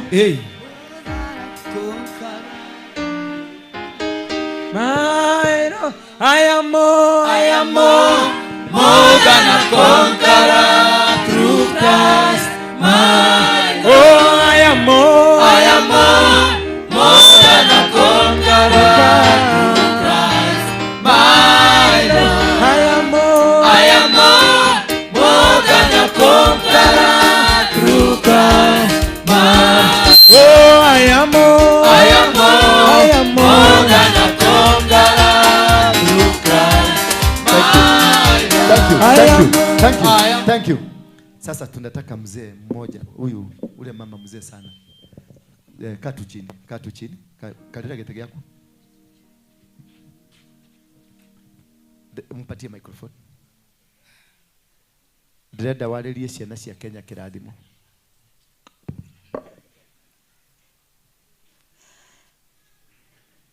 Alia na Gĩkũyũ. Habari zenyu. Wadugu na wadada, Bwana asifiwe. Amen. Bwana asifiwe tena. Amen. Kwa majina inaitwa Susan Wambui na inaokoka. Nampenda Yesu kama mkombozi wa maisha yangu. Na mimi iko na miaka 140.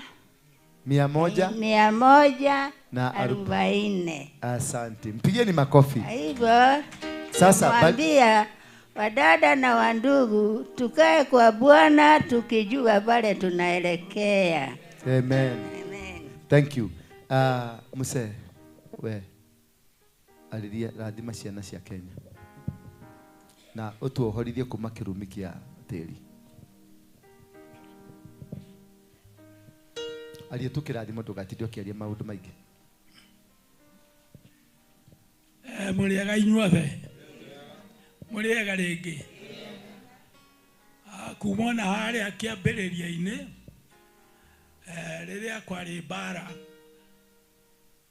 Mugikuyu reke tuge Mugikuyu akuaga arumite tiri akiugaga mundu uria ukendia bururi arothurwo ni tiri uyu na riu tondu bururi ni wendirio na ni twehitite uguo ni twehitukwo. Amen. Kai kaishiri mushirikari simushangilie. Ai nduru ziko wapi? Aibo tacokera ringi hau nihari karwimbo kaugaga kama timoto tikaiguithania no riu umuthi ciana citu ciaikirie ciana cia Kamatimu. Ona tukiuma nditeni twakorire ciana iciaritwo mĩciĩ itu ni Kamatimu na tutioragire twaugire mwathani arogocwo. Kuringana na uguo riu ni twauga kuma umuthi ni twaugukwo ni tuohorwo na kirumi kiu gia Kamatimu tondu Kamatimu turiona mĩciĩ tukomahira ku uguo ni aitu kuma umuthi. Makofi!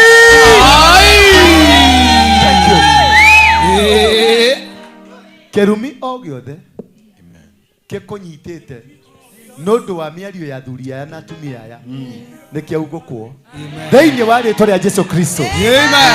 Ate kuma umuthi ni tugutherema. Amen. Kuma umuthi tiri uyu ni ugwitikira. Amen. Kuma umuthi Kenya ni yagwitikira. Amen. Kutoka leo utabarikiwa. Amen. Nipatie mafuta sasa tu anointi huyu mchanga ya Kenya.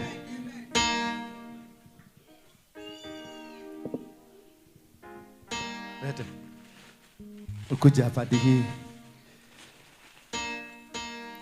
Wacha tuikae hapo.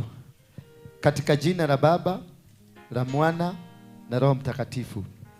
Kutoka leo tumebariki mchanga wa Kenya. Maana Baba ametoa laana walioisema ambayo imekamata watoto wa Kenya kupitia kwa mchanga, wananchi wa Kenya kupitia kwa mchanga, serikali ya Kenya kupitia kwa mchanga, utajiri wa Kenya umekamatwa kupitia mchanga.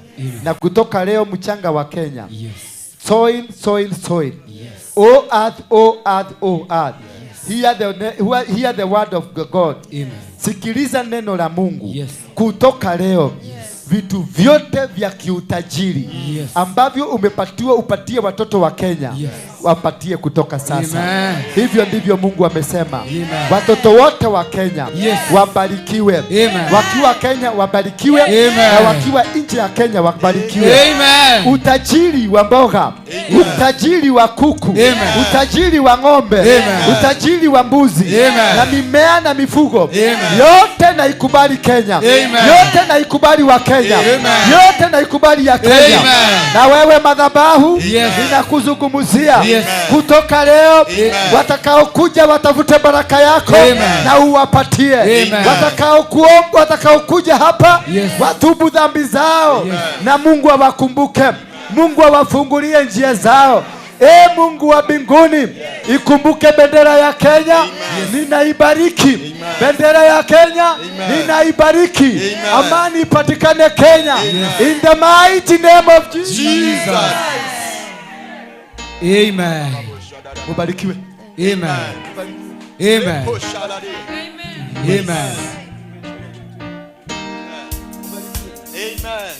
Amen. Amen. Amen. Amen. Jesus name. Jesus. Twendele. Ni jambo lipilo yeye asilo liweza. Kwa nini jambo lipilo yeye asilo liweza. Kwa nini jambo lipilo yeye asilo liweza. Kwa nini jambo lipilo yeye asilo liweza. Kwa nini jambo lipilo yeye asilo liweza. Kwa nini jambo lipilo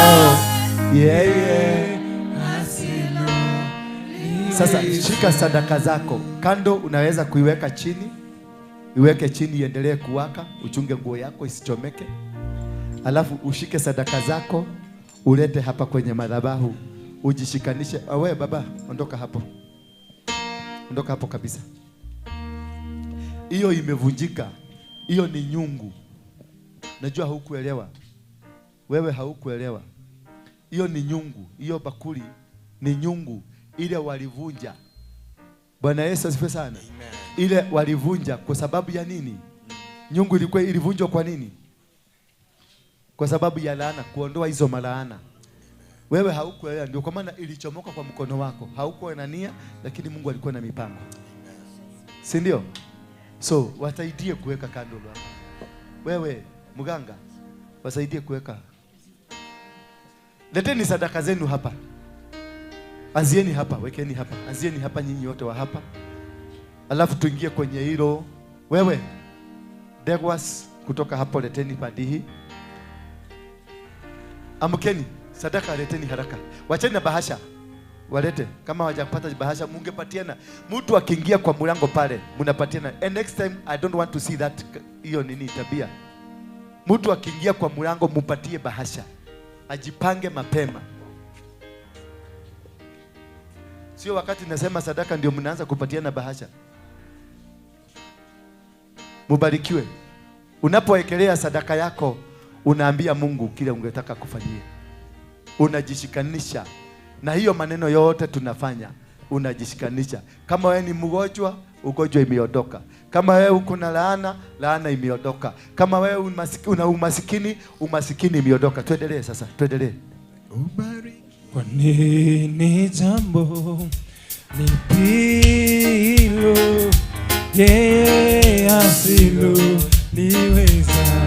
Kwa nini jambo lipilo yeye asilo liweza. Kwa nini jambo lipilo yeye asilo liweza. Kwa nini jambo lipilo yeye asilo liweza. Kwa nini jambo lipilo yeye asilo liweza. Liseme litaje.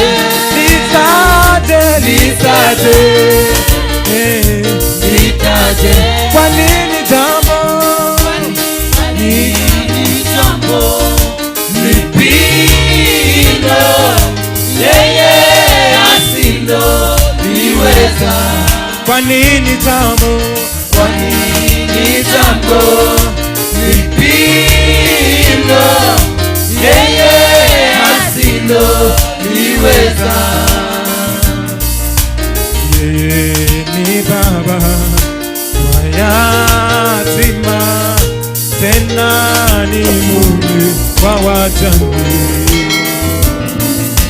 Hilo yeye asiloliweza. Nakubaliana na neno lako Baba, na nitasimama kwa neno lako.